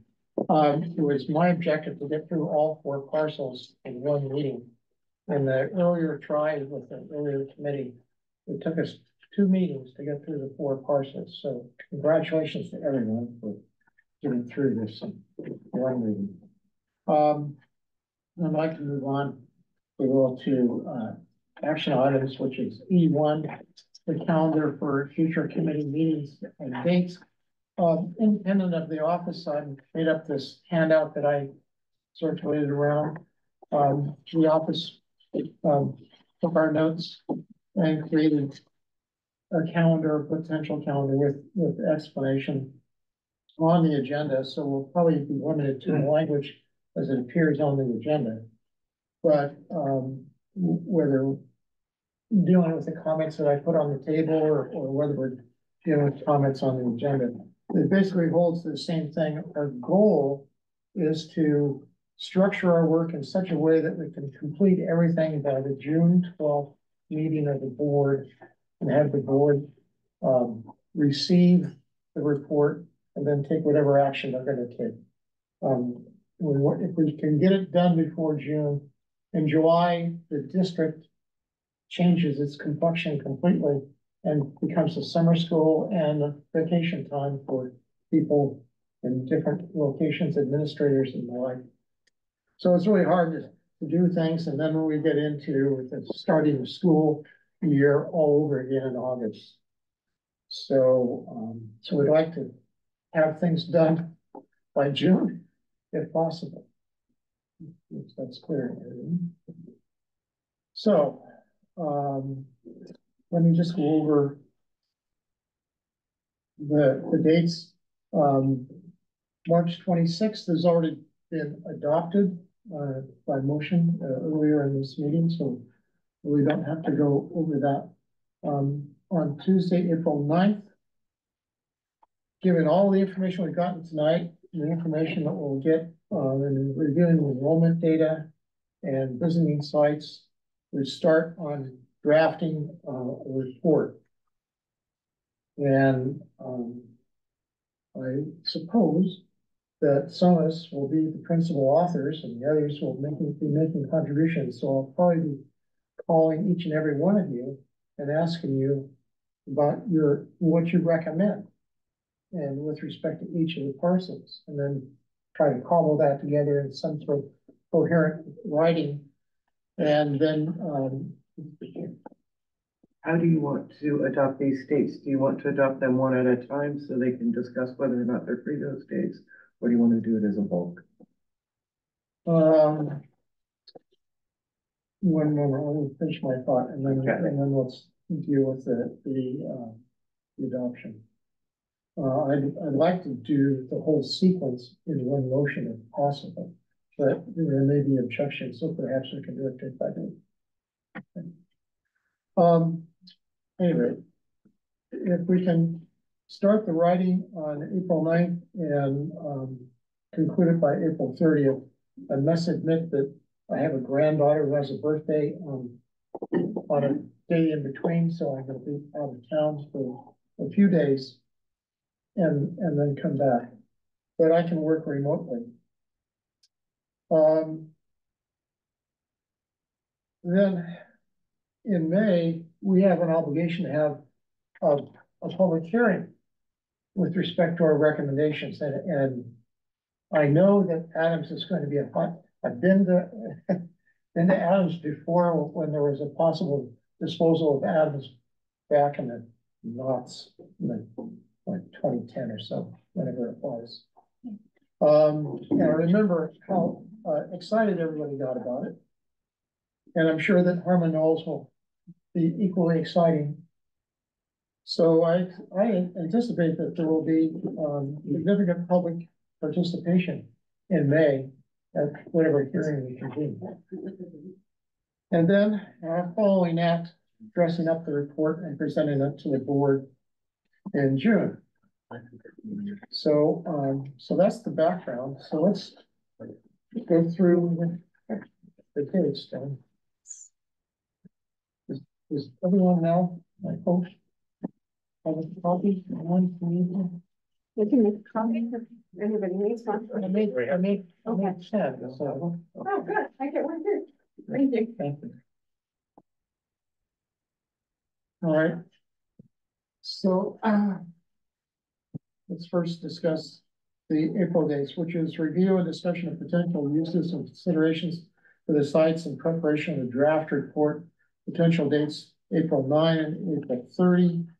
April 9 to initiate the draft report and April 30 to review the draft report. And that would only be among us as committee members. It would not be a public hearing, although the public could comment, because we'd have a regular meeting, but it would not be a place for the public to comment. The public comment would come with the May public hearing. So, is there any objection? Yes. Okay, April 9th. Don? Okay, first off, at least for the new people, I would hope that they would want to know what kind of options are available. And Scott has given us some of these things in the past about exchanges, about selling, about options for giving it or offering it to certain groups or organizations or cities or things as a first choice. I think we need to be able to have a presentation on that before we even start talking about a draft of what's going to happen with it. We haven't discussed any possibilities. We received no option for us to bring it up or discuss it, and I have to, even though it's not a public hearing, we have to offer the public an opportunity to weigh in.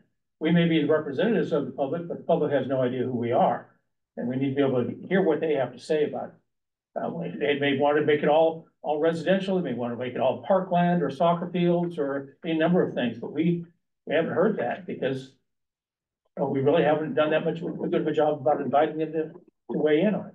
Mr. Priest, you have a comment? If there's desires to bring that forward, if you want to set up an hour for that, we can either have Scott do it, or we can have, we can come in and give a presentation in that area. On public outreach? Public outreach on possible. No, uses for the deliberations property. within the committee. If we- It's still a public meeting, you have to allow the No, public. I understand All right, I'll that, shut up. but, in my experience, small groups can make decisions much better than going to a large public meeting where we have people, if you will, I'm in bringing up agreement one with Dawn. perspective or another. Yeah, I think the public needs to say, because they're the residents of the homeowners of the property, they're within that community. So they have a right to voice their own. I believe the Brown Act Act requires it. Yeah. Well, we do have No, it's that, not- does have that proposed for May 16th or 21, right? That's a That's presentation right, of that's the three people. report. That's assuming that everybody's already said, oh, this is what we want to do with the property. Yeah. But there's no opinion from the clients yet, or from the homeowners. Stakeholders, yeah. Let's have one at a time I'm for a sorry. second. Okay, so Liz, did you finish? Yeah, I'm done. Sam? So the public hearing that you're proposing for May 16th or 21, that would not be an opportunity to amend or make changes based on public hearings? I mean, I imagine we would have a public hearing because we would be able to make changes to the recommendations, right? So, Right, we can have this is not a limit to the number of meetings we can have. But it's just simply an outline to try to get us to that June 12th board meeting. So if you want to have more meetings and more hearings, fine. But we need to propose what dates those would take place and consider where and when we would hold them. Yeah, I think in chronological order, I mean, we have an appointment to go see the school on the 26th. Mhm. After that, then I think everyone, well, we haven't read title reports and none of that, but he's gonna make it available to see what the options are for the school sites. Right, I mean, I know you guys have been together a lot longer and everything, but some things that I've seen, it's like, okay, well, what are they really gonna put on there? Or what is the majority looking for to present, or, the houses, how we mentioned the single family residence, is it a school park? Is it a community skateboard field? Is it soccer field? What are they gonna put? Or what are the suggestions and what does the community want? I think you guys need to look at that prior to putting a draft together. Right, there's, one other idea I want to propose to you, which is we're obligated to recommend the highest and best use as Right. well. So, depending upon, the highest and best use might be a recreational site, but it might be a housing site. So break out your calendars and, Jim, yes, sir. can I make a suggestion, maybe so I always look at this as like a big funnel. And you got a whole bunch of information and it's gonna come out in a really small little discrete packet at the end. So what we've recommended in the past, when you're looking at this from the very beginning, which is where you are, is, there's a threshold question. Do I think this is a site that the district should retain for future use? Mhm. If it's not, then what is the options with that property? That's the second part. And the options could be, as I think all you said, do you retain it for, if you're gonna retain it, then you're gonna retain it. And then what are you gonna retain it for? I wanna keep it for future playgrounds, right? Whatever. You're probably not gonna be able to make a recommendation that we wanna keep it for a future school site, at least for 3 of the sites, because you're not gonna be able to do that. But there may be some other land use there. I mean, Adams, you could say, well, want to build soccer fields there. There's enough room there. I'm just saying, I'm Parking. not saying that that's what you should do. Please don't. But you could say that and say, we need this. And so therefore the district needs to retain that. Mhm. And so really the threshold question, does the district retain it? Or does the district get rid of it? And if you're gonna get rid of it, or either way, you have to have a plan. So here's our recommendation to do something. And if you're gonna dispose of it, then the option is, okay, well, if I'm gonna dispose of this, you know, our recommendation is always don't sell stuff and go through that process because it's restricted. All the funds are restricted, and exchange it for something and, you know, that you can actually use that generates money to the district that then supports other programs. Again, so two simplistic ways of looking at two threshold questions. Thank you. Don? Again, as was referred to as before, the OGs, the old guard, back in February of last year, we made two motions that were passed. One was to make a recommendation to the board that they declare that these sites, all four of these sites cannot be used for educational purposes. And then after that, the recommendation was that they declare them to be surplus properties. Because once those happen, then it opens the doors to other options. Because if they're not declared, if we don't declare them to be not useful for educational purposes, or we don't declare them to be surplus, the board doesn't, I should say. It severely limits what we can even recommend. I understand what you just said, but in point of fact, there is a site that's useful for a school site. And I know from other quarters that the Highlands site is in great disrepair. Yes, it is. And so the possibility of building a new school on Harmon Knolls is not a dead issue. And so I really wouldn't want to bind the people who have just joined the committee to a decision that we made in our last. We're going to have to reverse our decision then. Yeah. Because we did pass a motion, make recommendations to the board.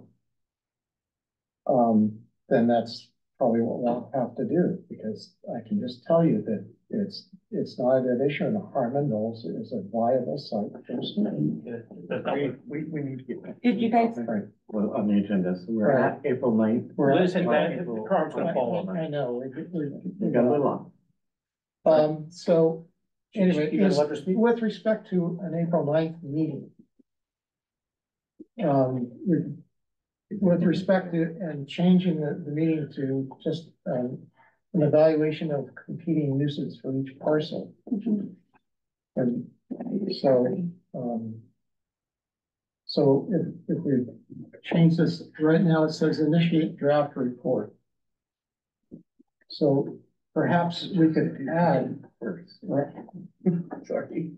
Well, I was trying to stick with what's on the agenda as written. And the 49 is the date. Initiate draft report. Right, but what we haven't done, to do this in order, we're saying on 49 initiate draft report. First, we need to decide, is everyone available for a meeting on 49? And then what are we doing at the meeting is the next thing listed on the agenda. Is that what we're gonna do initially? Sorry, I thought I did. All right, well, we'll go on. Okay, would everyone please look at the agenda? The last page, the second page of the agenda, under action item E1A. For potential dates, meeting dates of April 9 and April 30. Question is, are those acceptable dates for meetings for the committee? Is there anyone who has a problem with the date? Don? I work at Stanford on the 30th. Okay. Can we take one day at a time, please, as a listed? Okay, April 9th. Does anyone have a problem with April 9th? I do. Liz? I'm okay. I'm available. Terry? Yeah, I can April 9th. Archie? Yes, I can. Yes. Samantha? Dawn? Yes, I can, the 9th. Um.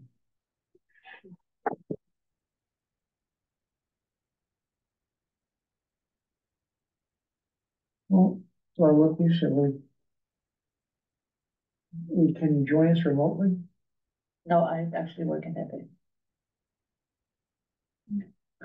Okay, how about the Thursday, the 11th? That's a conflict for me. Thursdays are conflicts. Okay, so it's even worse. We have a quorum. Yeah, we'd have a quorum, so is there a motion?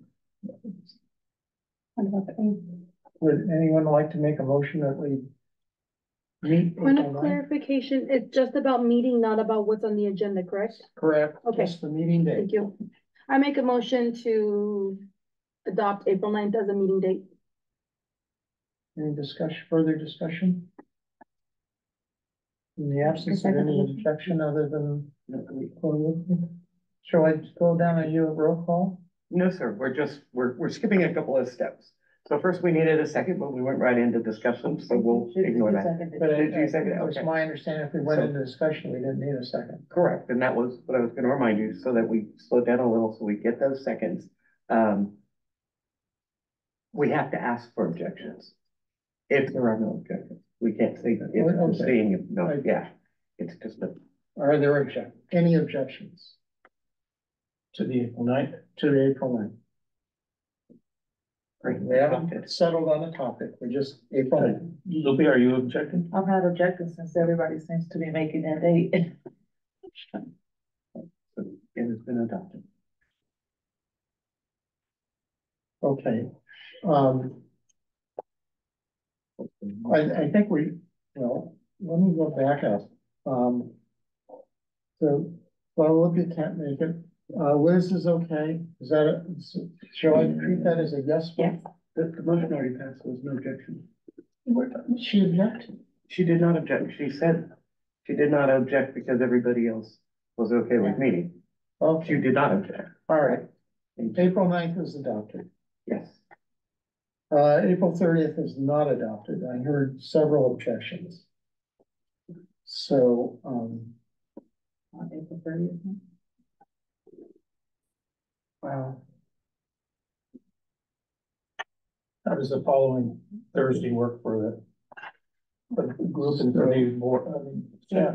I was thinking about the week before, which will be the 23rd. We have a break in April from the 1st to the 5th.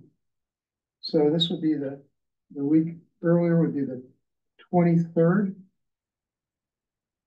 So April 23rd. Any objection to April 23? R2, you may, if I don't make it back from Utah in time, you may have to run the meeting. Sure, that's Okay? fine. I have to handle a domestic issue. My granddaughter's birthday is Monday of that week. And it's a 13-hour drive. So, unless I fly, which I won't work. So R2, you may have to run the meeting. So April 23. Any objection to April 23? So April 23 is the next meeting date. Please cross out April 30 and on my little handout, write in April 23. And so let's move on. I want to deal with the public hearing date and then move back to see if we can pick up a date for the report. Thursday, the 16th or Tuesday, the 21st. And most people are able to make it on Tuesday. So is Tuesday, the 21st a problem for anyone? The 21st of April or May for a public hearing. If there are no objections, then yes. I don't know that it'll be for the public hearing, depending on what we all end up doing Well, for we- evaluating property use. Shove some other meetings in between the public hearing and that. See, when. The date's okay. As I understand the public hearing date, when we refer back to the agenda. We have to hold the public hearing so many days before we submit the report to the board. So, yes. Perfect question. So I thought right here, right now, we were just approving the dates, not Yeah. the Not the agenda, agenda. agenda layout. Correct. So that there's no relevance in, In the task. yeah, and the task that we have to make. So could We're we just get, working on the date. yeah, could we get clarification on if we want a June 12th school board presentation? How many days before that must we have public hearing before recommending to the board? Mr. Does Curtis? anybody have the firm response? 14 days, 21 days, 30 days? Okay. We, Melissa and I walked it back Mhm, with when she would put things on the agenda. mhm. And as early as she could post things, so that's why. You'll see.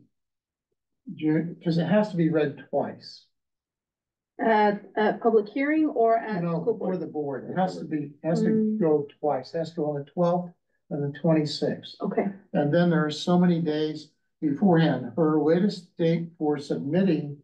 The agenda to the board for the 12th, which is on my handout, is May 29th. So that's why, the last weeks in May are represented as the way they are. In terms of getting the work done, perhaps I was a little optimistic. But look, I know this. No, I think I misunderstood the question. The question was legally, how many days do you have to have public hearing before you have a board meeting? But the response really to the question, the way this is on the agenda right now, it takes us about 2 weeks in advance in order to get an agenda item on the agenda. So that's why these dates are spread out the way they are, because that is about as tight as we can get and get an item on the agenda for the school board. Yeah. Okay. So we can run later than June 12th. I know we want to because of the year end, but we can go into August, September, right? The board meetings in July are only on the 12th, they only meet on the 12th of July, in July. The Right. board, the school board meetings. Oh. Okay, so,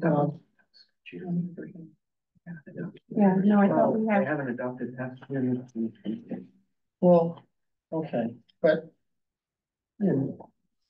It may not be adopted just yet, but I suspect that the pattern will be similar.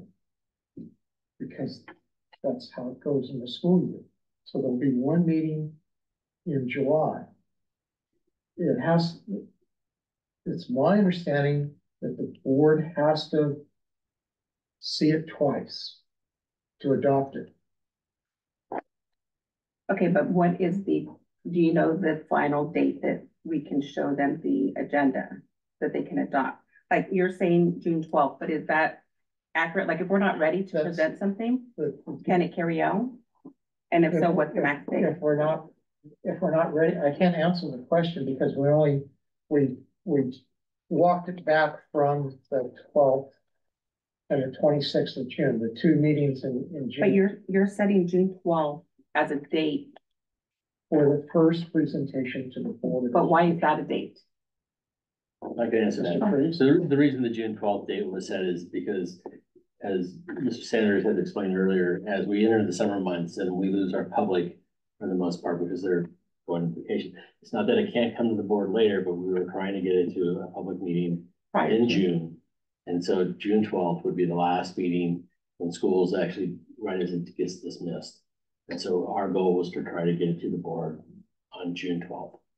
And so Mr. Sanders was working backwards from that date in order to prioritize as many meetings as we could to get the business done at hand. And so that's why you see what you see in front of you tonight. Okay. I think And can you explain to us, why we can't have the, April 2nd meeting? Why we can't meet as a It's committee? a Easter break. School shutdown. Just, Oh. I definitely can't make April 2nd, so. Well, but it's the Easter vacation, it's the spring break, if you will. No, I understand. So there's nobody here. Oh, it's district staff are off too? Mr. I Freeze. could, schools are closed, teachers are off, district staff is here. The only holiday we have is the first. So technically we could meet. You could meet on the second, Yeah. if people are available. So I wouldn't be available on that date. And Samantha's not available on But there that would still date. be a quorum otherwise. If 5 other people. Five of us instead of seven. Yeah, That's it's a okay. quorum. I didn't mean to throw a wrench into it. I just wanted an answer to that. Yeah, we've adopted the night so far. I just wanted And the 23rd of the And the 23rd. So the next dates are, next So, date are So with respect to, April 2nd,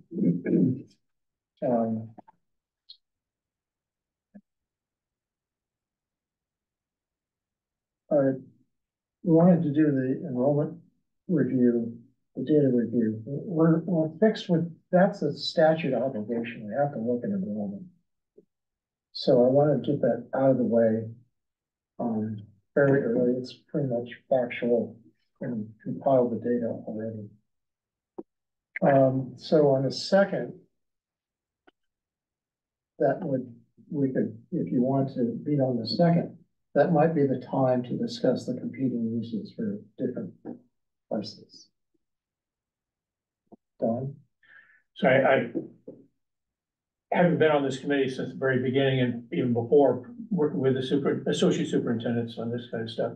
I think it's just so critical that we do everything we can to make sure all 7 of us can be available, because if we're as accelerated as all this is, there's just so much information that a committee member that is not there will miss out on, and there's no catching up on it. So I think we need to do everything we can to make sure that we accommodate the time constraints that everybody has on here, so that we have all 7 of us that are available on any given meeting night. I don't disagree with you. But I've listened to discussion about uses, competing uses and things, and the question is where to fit it in. And how did, as a result of doing those things, how to start drafting up a report. It's relatively easy to put something on a computer and alter it, or to have, if you will, I've sat in meetings in schools where we worked on documents as a group and edited them from our machines. Same document, everyone all together. So it's possible to work on these things in a collaborative way. The question is, how do we fit all the competing needs of the committee members and the public? So, and meeting every 2 weeks, in my humble opinion, keeps the momentum going. Meeting every week tires people out. Meeting every 2 weeks keeps the momentum going. Meeting monthly slows things down and we don't get anything done. So I'd like to keep the 2 week intervals. And the only reason I came up with April 31 was rather personal, because I had a granddaughter that had a birthday on the 22nd. But I'm relatively happy, you know, and the idea of having a vice chairman is to keep the darn thing going. So if we just keep going every 2 weeks, would be the 9th and the 23rd of April. And then 2 weeks from that is the 7th of May. And then the 21st of May. So we could fit in 3 meetings between now and then. Actually, yeah. So the 26th, so we do the 26th, the 9th, the 23rd, and the seventh, and then, have a hearing on the 21st. Except that there's an objection to the 21st, as I recall. Is that I think correct? people are getting confused without putting the month in front of the date, sorry. Just hearing what was coming from the other. Oh, I'd like a whiteboard at this stage. Yes. Do you all have a district calendar? It's in part of It's in the agenda. It's in the agenda packet. We're gonna get, If you turn to the district calendar. Ta-da! Okay. You have a whiteboard, sir. Thank you. Let me start feeling like I'm back in my own. Don? I've had it so long, I almost forgot what I was gonna be talking about here. I know that there's an effort to get this done as quickly as possible. Tonight would be great. Sorry. Tonight would be great if we get it all done. But a lot of us, we've got day jobs, we've got multiple meetings throughout the week. I'm supposed to be at the Richmond City Council meeting tonight. Every Tuesday night, these are scheduling, I'm supposed to be at another meeting. We've got Wednesday night meetings, we've got Monday night meetings, we've got Thursday night meetings. And then we still have to be able to find time for whoever's gonna be drafting this thing, to be able to work together, to read all this material, to reach out to our community and to be able to put things together. And there's only just so many hours in the day, there's so much days in the week. I think we're being overly aggressive on trying to get this done as quickly as possible. We need to be able to give us enough time to process, to be able to think about it and to do the work, without too many of our members, whether it's on these meetings themselves or working on the draft, saying, I can't make that, so you just have to do it without me. So it's only a few people actually doing the work. And so it's the decisions and the opinions of only a few people. What's your suggestion, Don? I said, I think it's an artificially created deadline of getting this done, assuming that everybody is gone for the summer, for taking vacations. I said, a lot of people don't take vacations. They can't afford vacations. I said, I think more people are gonna be available in June and July, and even August. Spread things out far enough so that we can actually get the work done, where we're not overly taxing each and every one of us that have other responsibilities. Okay. If I may, Samantha? I may also suggest that we see how things go. You know, maybe those who are new to the committee will pick things up quickly. We have people with different experiences that may not need that extra time. I know at least from returning committee members, I feel like, you know, for me, I'm ready to go, right? But our new members may not need that extra time. And so I also propose, why not plan for June 12th? And if we have to push it back because we don't feel prepared or we don't feel like our recommendation is as well informed as it could be, then we consider moving it back later, but only after we meet a couple more times and how comfortable we feel with starting to initiate a draft report. Okay, so can we, set some dates in May? And then with topic to be determined. Okay? Will that work? And we can just settle on dates. All right, with that in mind, referring back to the district calendar, and if that's the case, then May 7th. And So many of can us. everyone make May 7th? Yes. In the absence of any objections, if there are no objections, May 7th is a meeting date for a regular meeting. Topic to be determined. Because on our agenda, we have the 16th. Those are possibles. Yeah. We'll pick it. So and continuing, so May 7th is adopted.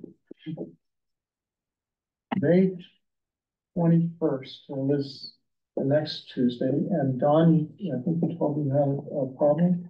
No, not May 20th. I mean, every Tuesday night I got a problem. I'm supposed to be working at a city council meeting right now, but that's just one of many meetings I can blow off. Okay. My work at Stanford on that's a different story, gotta be there. Okay, That's so, a, sorry, big me, Cal versus Stanford, go Bears. so, May 21st. Is there an objection to May 21st? May 21st is adopted. Moving on into June. June 4th. So that whole first week of June is graduations. So, yeah, so, So I mean, the committee could meet without me, but I will be tied up in graduations.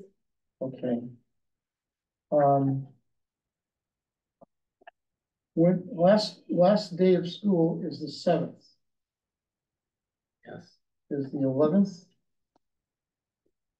Summer is the That's 11th? fine. Mhm. 11th? June I 11th? won't be available, but You won't be available? Mhm. So if we, I mean, yeah, I don't, because I did it before, if I miss one, I don't think it's the end of the world. Okay. June 4th? I think from the district perspective, those staff would have a hard time supporting a meeting the week of school. There's a lot going Okay. on.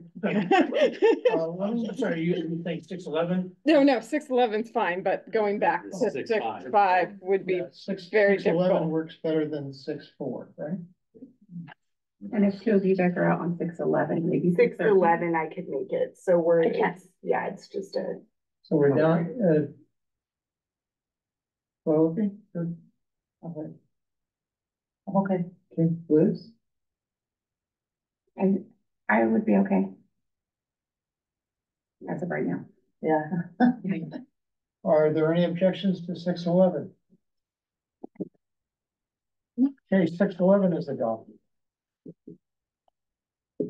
And let's get one more while we're here.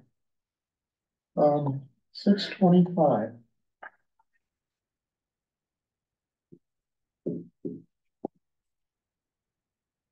Are there any objections to 6/25? I have to double check. I think I leave then. To me, I wouldn't be able to commit to anything that far ahead. Just because. Same here, Yeah, vacations and stuff. Okay. All right, so let's not adopt 6/25 because it's too far of a reach. So the dates adopted are 4/9, 4/23, 5/7, 5/21, and 6/11. And each one agenda to be determined. All right, and our next meeting will be March 26th At Adams, at Adams School at 6 o'clock, here at 7. and then back here at 7.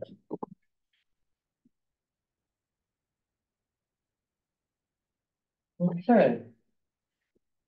That concludes, to the best of my knowledge, the action items for the day.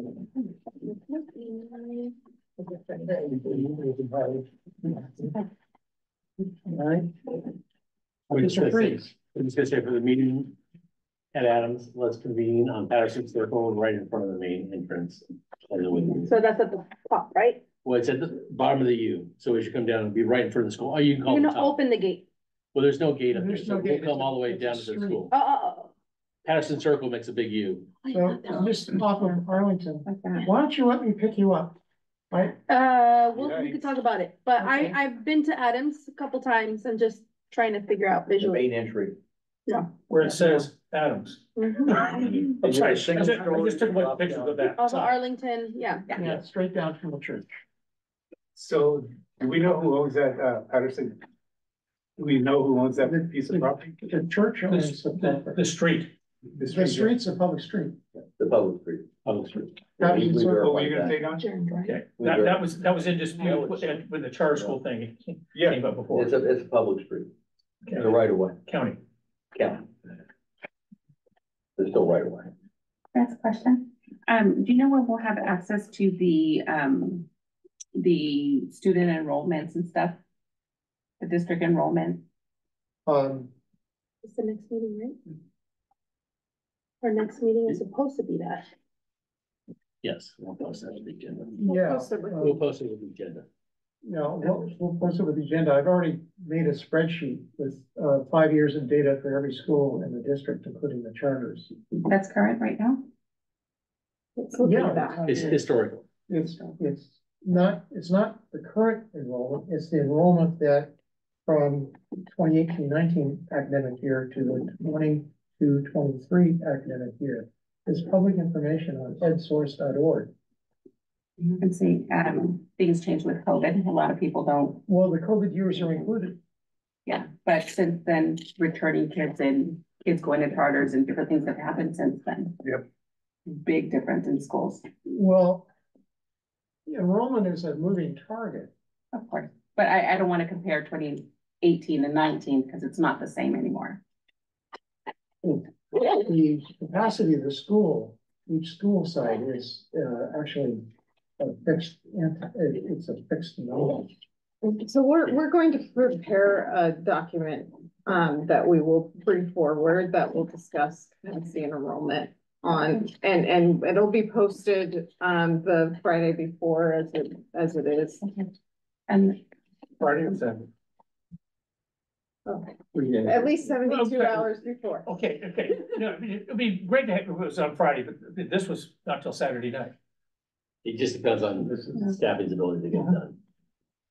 Will there be projections? This is Don. I'll hang on. Liz has a hand up. sorry, one more question.